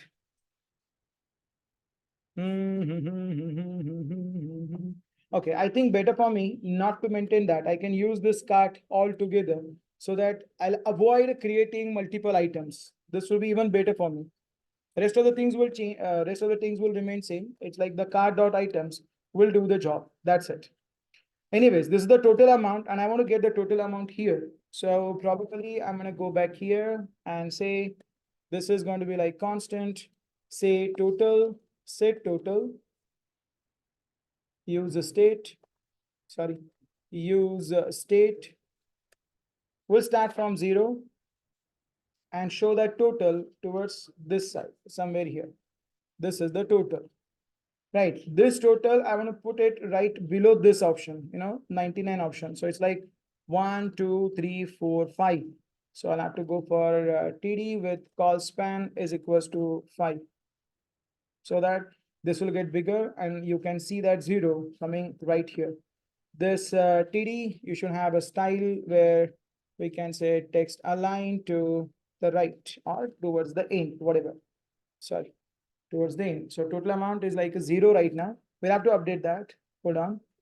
So I'm going to go back here and say for, should I not? Okay. For const item of cart dot items, I can say small, let's say total amount is going to be equals to 0. We can start with total amount plus equals to item of price star item of quantity. That's it. Okay. And then once it is done, you want to go back here and say set total to total amount. So this is where we are kind of updating the amount. Of course, re-renders and blah, blah, blah. It has to be done whenever there is a change. So probably I can say use effect. And then we can go for implementing it whenever there is a change in the cart dot items. Put this whole right inside this function here. So whenever there is a change in the cart or change in the cart items, you see this total will automatically change. Okay. Now, I'll have to go for updating the quantities of it, right? How do we do this? This can be done by adding one more action, one more reducer inside that cast line, because we have added an item. That's all right. But when we want to change the quantities, we have to change the quantities too, right? So maybe I can say, what should I add? Maybe I can say add quantity with the state and the item. State and item will remain same. What you get in item.payload is what you are going to send from your function there. That's what you should remember. So here I can say the payload, or maybe I can say the item ID and the new quantity, quantity, which is going to be equals to item.payload. So we are going to provide this item ID and the quantity. What we are going to do right now, we'll find that option, find that item ID, item for that item ID, and update it. So for, maybe I can say items, maybe I can say state.item. So I can say from item of state dot items, or maybe we can put it as a separate option as well. Items is going to be equals to item state dot items. And then we can say from this to items, we will just keep on checking if item of ID is going to be equals to item ID. If we are able to trace it, this is the item ID that we want to update. Let's break it and let's set its quantity, item dot quantity is going to be equals to, the new quantity. So whatever is the new quantity you want to update, you can update it. And finally, you can say state dot items, it's equals to items. This is going to update your state items. That's how we can put it, So here we are updating that state item. And here we are kind of saying like here, the new quantity will be set. Now see here, from cart.js, we are supposed to update the update the quantity as well. To do this, let me create a function const on quantity update. This is going to accept two parameters. One is the item and the second one is the quantity, the new quantity you can say. To do this, we are supposed to call that action, which means we are supposed to modify the store. This can be done by using dispatch. So use dispatch. This is where we are kind of using it for updating the cart. Use the dispatch object, use it for updating the cart slice or updating the store.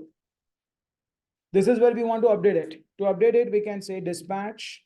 What is the name of my reducer there? It was update quantity. Am I right?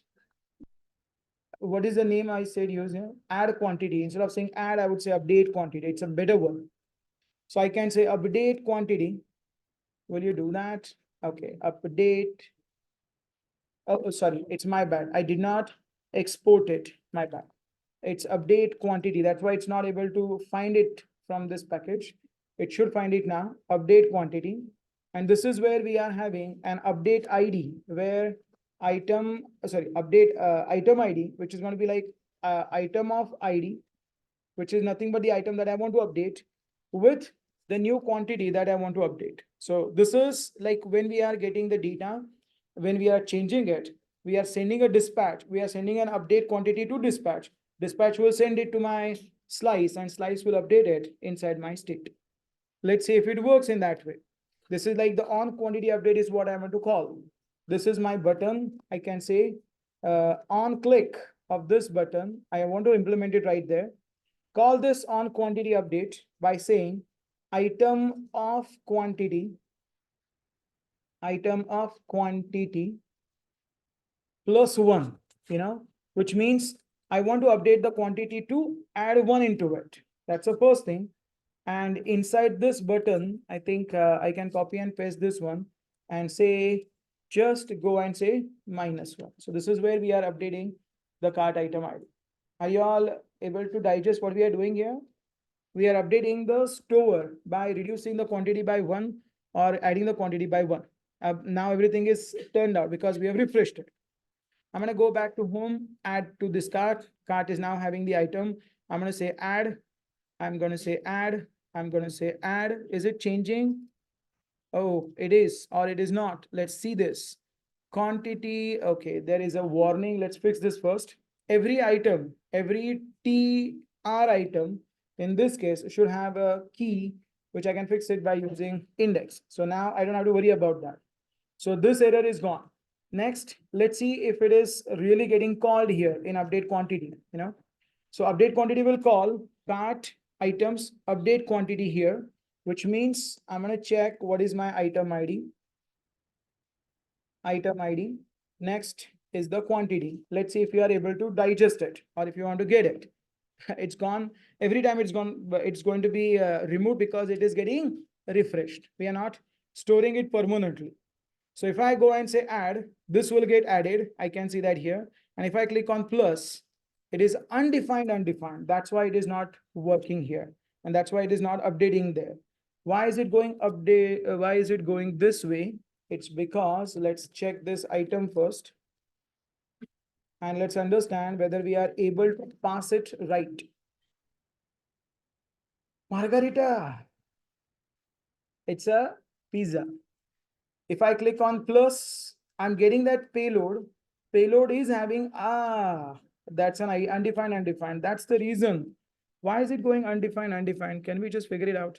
Item ID on quantity update, we are passing, on quantity update, I should have passed item with item ID and the item quantity plus 1. Now, hopefully this should be all right.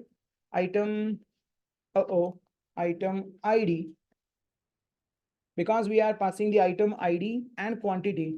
Hopefully that should be right now. Let's see if it is. Going back here, saying plus. Oh, now it started working. You see, plus minus. Minus is gone. It's nan. Oh, the pizza got converted into nan.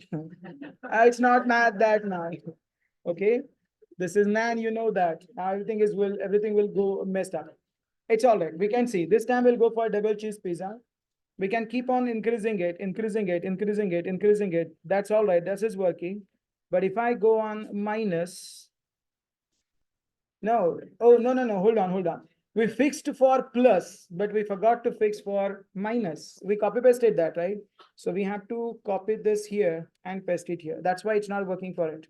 It's all right. We can refresh it and we can get it one more time. 1, 2, 3, 4. I've just added 4 of them. Now this is the magical moment. If I add 1, it's updating all of this thing. If I add 1, it's updating all of this thing. If I add 1, it's updating all of these things. Are you all getting the point, guys? See how simple is that? Wonderful, isn't it? Oh, I know. You don't trust me, don't you?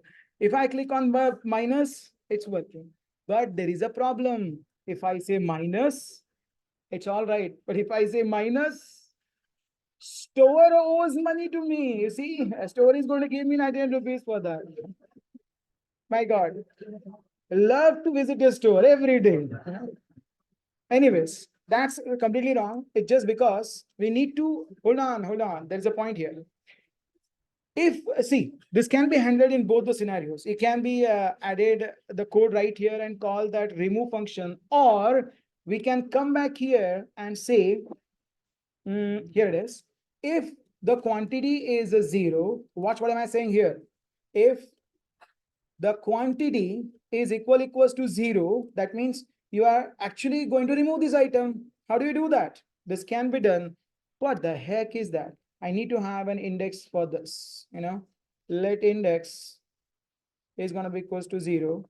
Index is less than items dot length index plus plus. In, in JavaScript, there are few things which are very simple, but few things will literally take or eat up your time, It's all right. So this is going to be like items dot splice. Hopefully you should have called that function earlier, which is going to remove an item from the index position, else update the quantity, which means if the quantity reaches to 0, I want to delete that item. It's like removing that item. Delete the item from items. Have you used the splice function before? You must have. Anyways, okay, it's gone. That's all right. If I go for 1, 2, and if I come back, add a few things, added 2, sorry, decremented by 1, one more. Are you ready? Let's remove this, and boom, it's gone. Remove it, and boom, it's gone. It's gone. But the only problem is, if it is gone, this empty does not look good, right? What should I do? I should put a message. There are no items in the cart, right?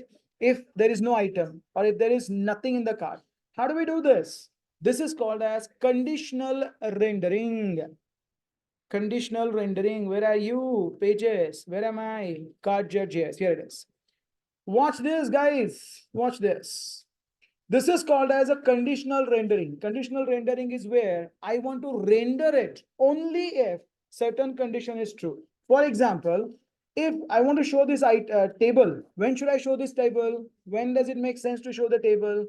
When there are items inside your cart, right? So I'm going to go back here and say cart dot items dot length is greater than 0 and then rest of the things, right? Like this, right? Like this, which means when this condition is true, only then you can import, you can execute this piece of code. You getting this? This is called as a conditional rendering. Let me put it here. It's called as the conditional conditional rendering. Conditional rendering means you are going to render that item only when the first condition is true. It's like your if-else case. You know that if you're using if and if you say and, only if the first condition is true, it's going to check the second condition. That's how it is. If the first condition is true, go to the second condition. And you can see that it's not showing a table anymore, right? Watch this. If I go back and add this, and if I come back and remove this, it's gone. It's gone, right? But this empty screen doesn't make any sense, right? So conditionally, I want to go back here and say cart dot items dot length. If it is equals to 0, let's render one item. Could be a div, for example, or h5, for example, or h3, for example, and say there are no pizzas in your cart. It seems, I'm sorry, here it is. It seems, yes, it seems like you are, oh, what the heck, you are now following the healthy habits. But you know what? We are here not to follow healthy habits. We are here for, making that store's revenue double or triple. But it's all right. Once in a while, it's better not to eat it. Anyway, so it's going to be like text align to center. That fixes the things and it looks really wonderful. Watch what happens. When I come back, add the pizzas into it. Those pizzas will show. Your first entry is gone. If I delete this, if I delete this, if I delete this, it's gone. This will be shown. This is called as conditional rendering. What do you mean by conditional rendering? If the first condition is true, only then render the second element. That's what is called as a conditional render. Clear to all? Continue karna hai aage. There's only one button remaining in the screen. What is that? Checkout. No, checkout. That's it. Place an order. That's it. So all we need to do now in this case is, let me wrap it in a div, and just below this table, I want to add that button checkout. Going back here, I say button btn, again btn dash primary. That's all right. I can say place order. That's it. This is where we are going to have that place order button so that I can place an order. What the heck? I can place an order. That's it. And if I remove this, not only that table, the place order will also be gone. There's no point showing the place order if there is no item, right? Okay, anyways, let's write this code so we can place an order and then we can call it a day. Oh, there's one more component, but it's way simple. Just call an API and show the input. That's it. So let's call this API now, place order, shall we? It's been recorded. Can you see that? My expressions are also being recorded there. And it's on you now, but whatever. I'm going to go back here. I think I should have a new module for order.js. Okay, here we are. As usual, I'm going to literally copy and paste it. Sorry, reuse it. Oh, this one is better. Here it is. It's going to be like place order. Good thing about here is I can directly use the I can directly use the selector here to get the data from my state, but doesn't make any sense to get this one here. So I'm going to pass items explicitly. Now, please pay attention, guys. This is the items, blah, blah, blah, and the total amount. I am not able to recall the structure that we have placed in, but we'll try to do it now. It's going to be like const body. What we did last time was this, I believe. Order, place order. We need the total amount that we already have got. That's fine. This is total amount that we already have got. The next one is the items, in which case pizza ID, quantity, and total amount is what am I looking for. Fine. So maybe I can say this is like an items, which is where I can say items.map. This is like an item. Now, what do you want? You want, you want an object which is having these three fields in it. So which is having these three fields in it. That's it. This is the pizza ID, which is like item of ID. Is that right? Is that right? No, it is not. No, I am not able to recall that. Let me see. What did we add last time? I think we added pizza ID. No, that's right. That pizza ID is nothing but the item ID, I believe. I'm not able to recall, but hopefully that is right. Let's check this. Quantity, I don't know, maybe whatever the quantities that you are having, let's say quantity. And lastly, quantity. And lastly, the total amount is like the item of quantity star item of price. Yes, that's right. So this is what we are looking for, when we are kind of sending this object, sending this body. This is going to be like post method, the URL, the body, and the headers. That's it. I hope we are kind of done if it works very well. And hopefully it should work. So going back to my cart, as usual, right there, and writing a function, on, const on place order, which is going to be a sync function. Okay. Last time we have written this code. So it's going to be like const result is going to be equals to await place order, in which case we are supposed to pass the items which we already are having in the carts.item, and the total amount. This is the one, right? Now, if the result of status is going to be equals to success, which means we successfully have placed the order. That means we have to dispatch a new action. We did not think of this action last time, but we have to think about it now. I'm talking about remove, or maybe I can say clear. What should I call it? Let's call it clear. That's all right. What do you mean by this clear? Okay, that means once you are done with placing an order, I want to remove all the items from my cart.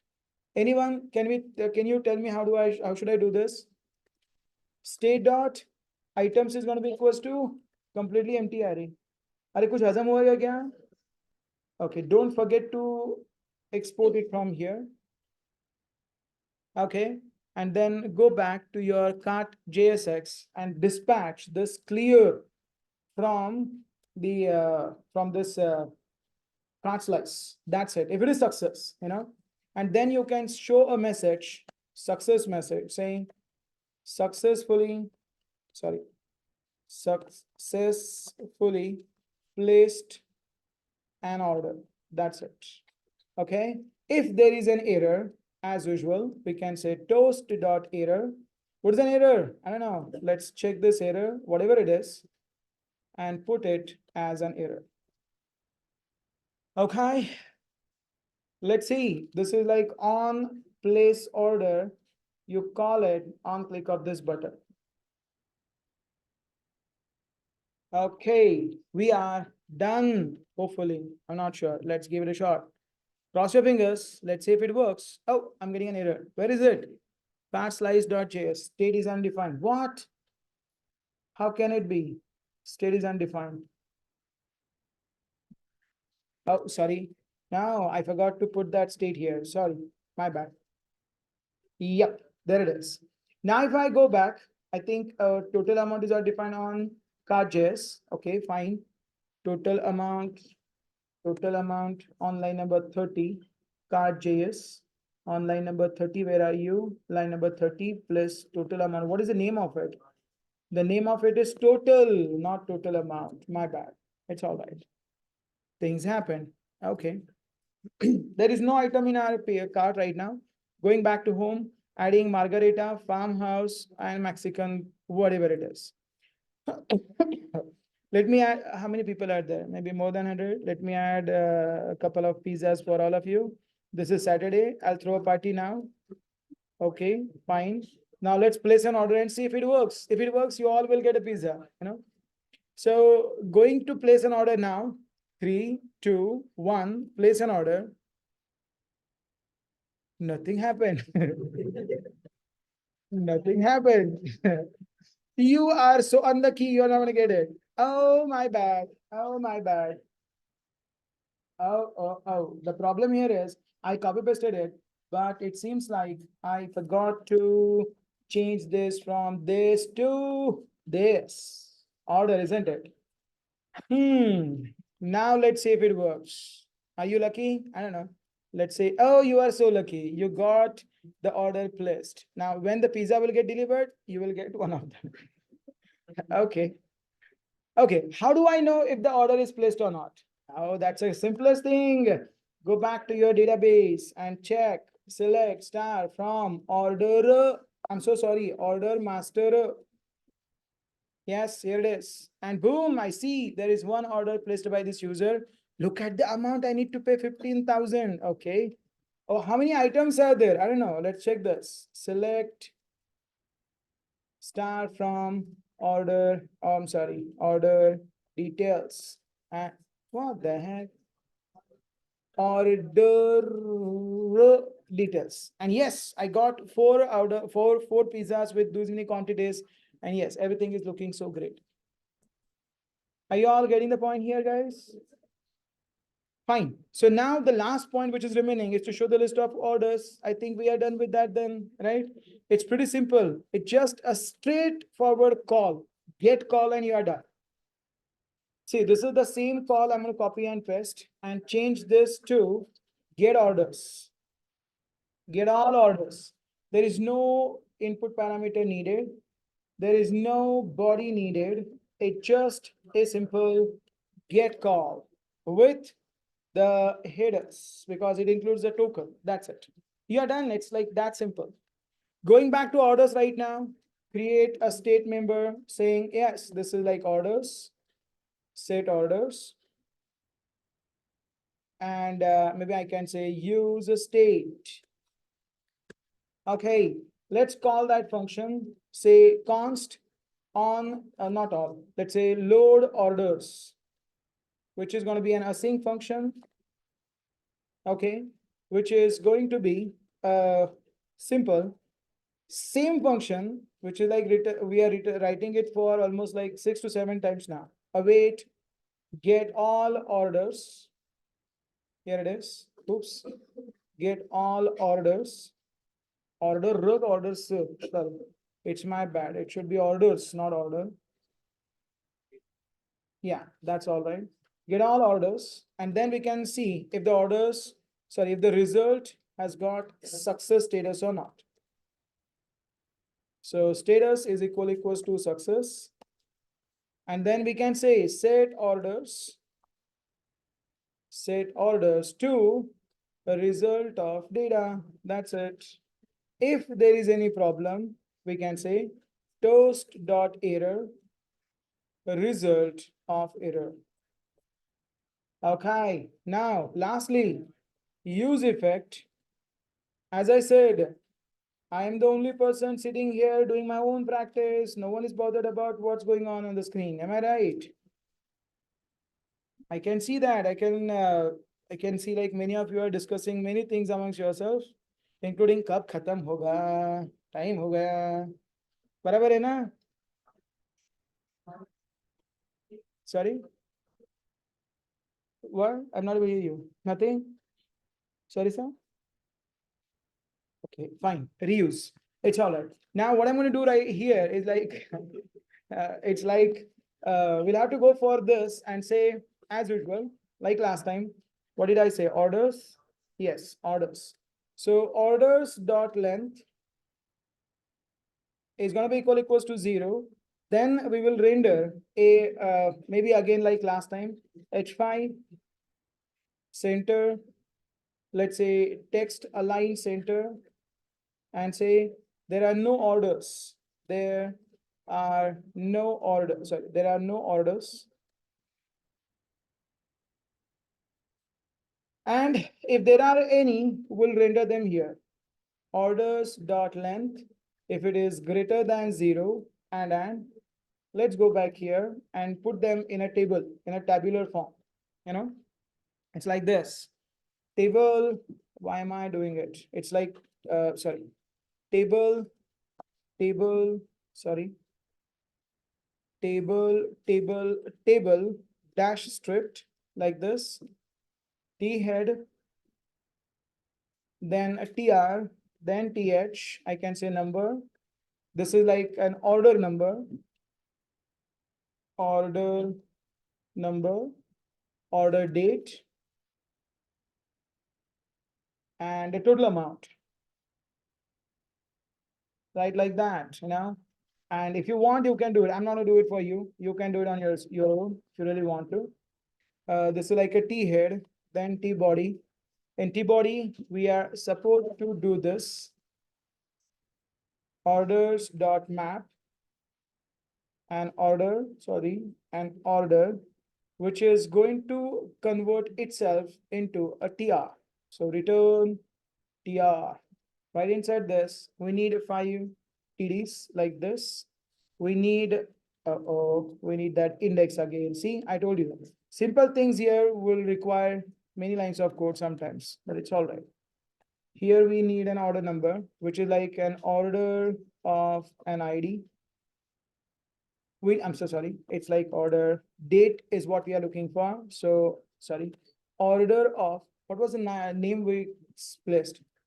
Created timestamp something. I'm not able to recall. What was that?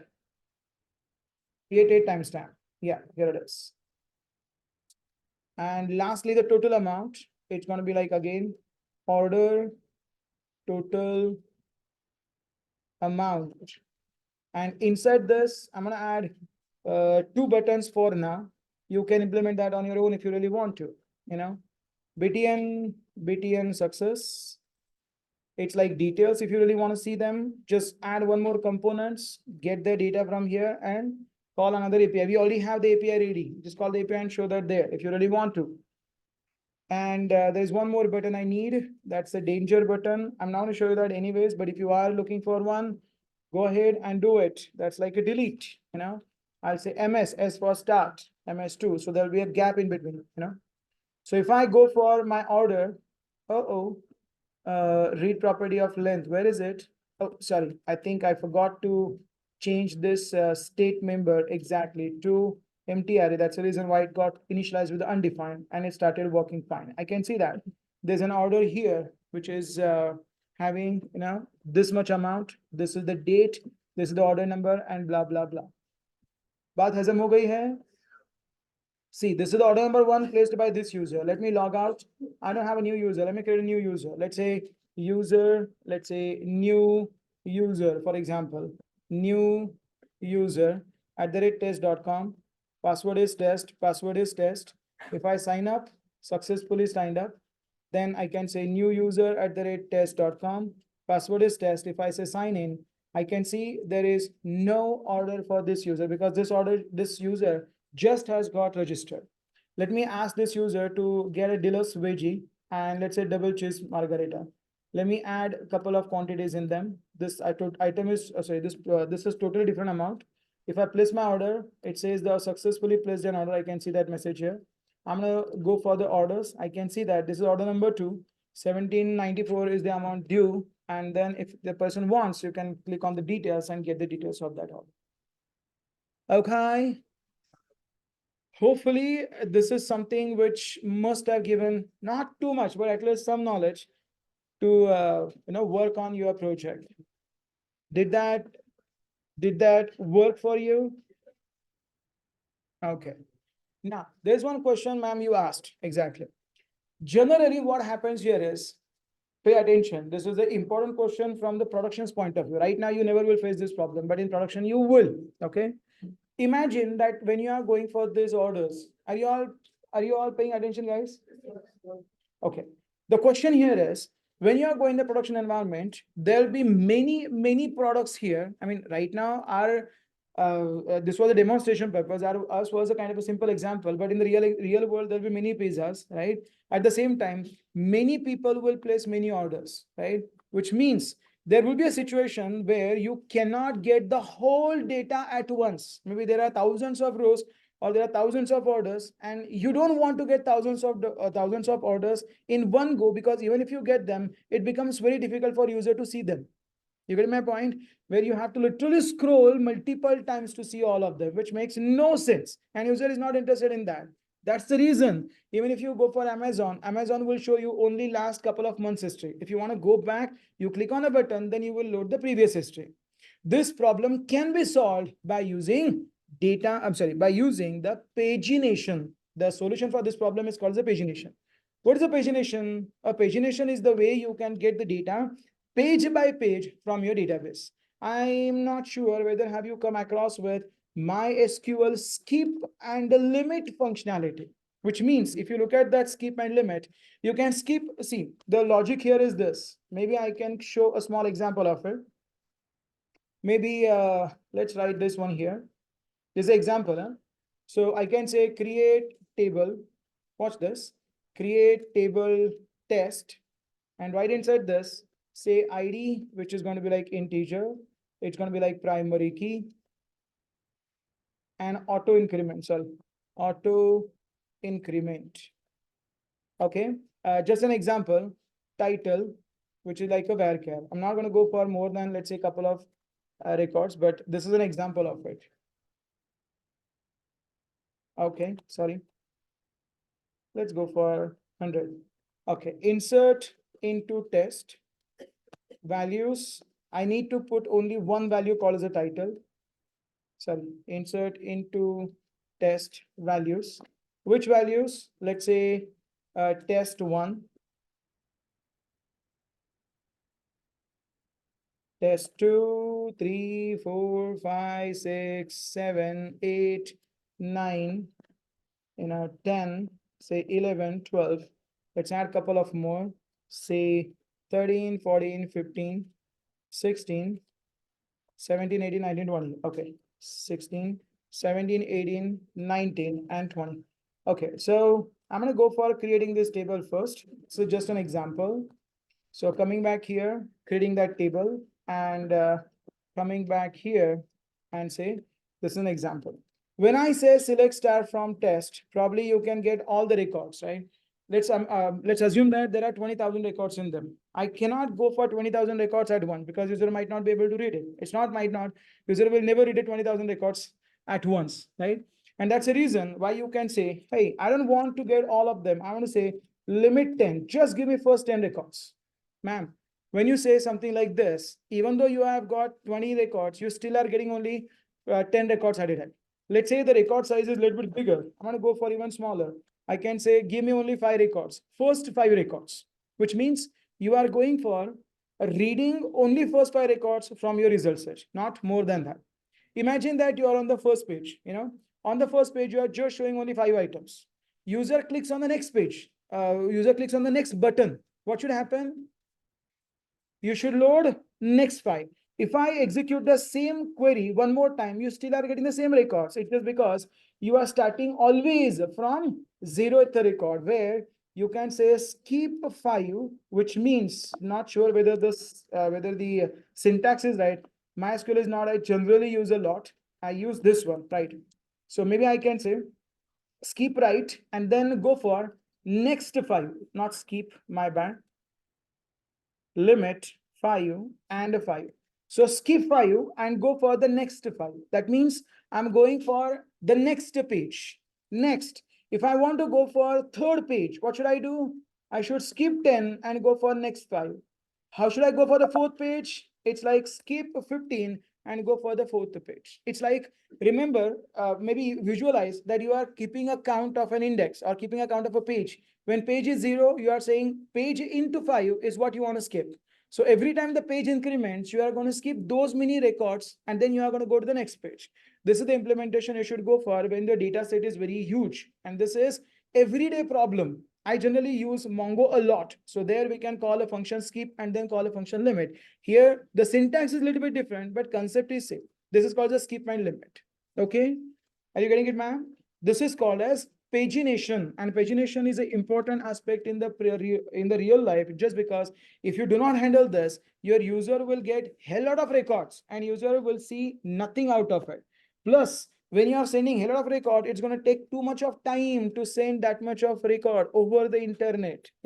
It's not even advisable to go without pagination in the real world, and that's the reason this is the way you can go for pagination.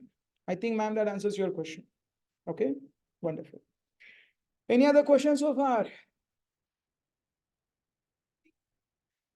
Sorry, ma'am. Sorry, sir. I didn't see you. Sorry. Link versus nav link. Nav link is a class you're talking about. That's a bootstrap tag. It's a bootstrap. If you're going for a bootstrap framework, what bootstrap has given is like, right now, if you look at this, the tags that we are using at this point, these are the original HTML tags. For example, this is the div tag where you're using the container. There's a h1 tag where you're using the title. There's a table tag which is using this one. There are different frameworks. They said like you don't have to worry about the classes. You just use our component and this can be done. One of them is something called as a core MUI. So if you just for core MUI, this is one of such frameworks available which can be used for developing React application by using Bootstrap in them. These people have created their own components, and there are thousands of such frameworks. I can tell you the difference between the link, which is like a link, and something like a link in a sense. Nav link is just a class. I don't worry about that. Link and the actual capital level link. Small link is given by HTML for linking the external documents, while capital link is used for or given by React router from which is used for going from one to another. Navigate is doing the same thing but programmatically. What's the difference between the capital link wala link and navigate as a function? Capital link wala link is the static way of navigation, and navigation as a function is a dynamic way of navigation. Dynamic means you have to click on a button to get that function called. Whereas if you use capital L wala link, you can click on the link and it will go to this other pages without you clicking on a button. So there is static linking or static navigation and dynamic navigation. Link is for static navigation and navigate function is for dynamic navigation. Okay, sir? We have used both. It's not like we have used both. For example, did you not see this? How have we created them? All those menus, those are links. Those are never going to change. But when we are clicking on this, or when we are placing an order, when we are, when we are, logging, we are not only getting that API call. Did you see that, sir? We are not only calling that API. Once the API successfully returns, we are going from here to home. This is dynamic navigation. And if you look at the nav bar, this one is a static navigation. Okay.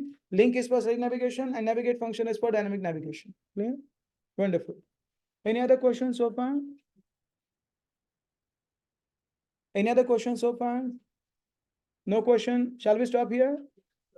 Wonderful. Hold on for a second.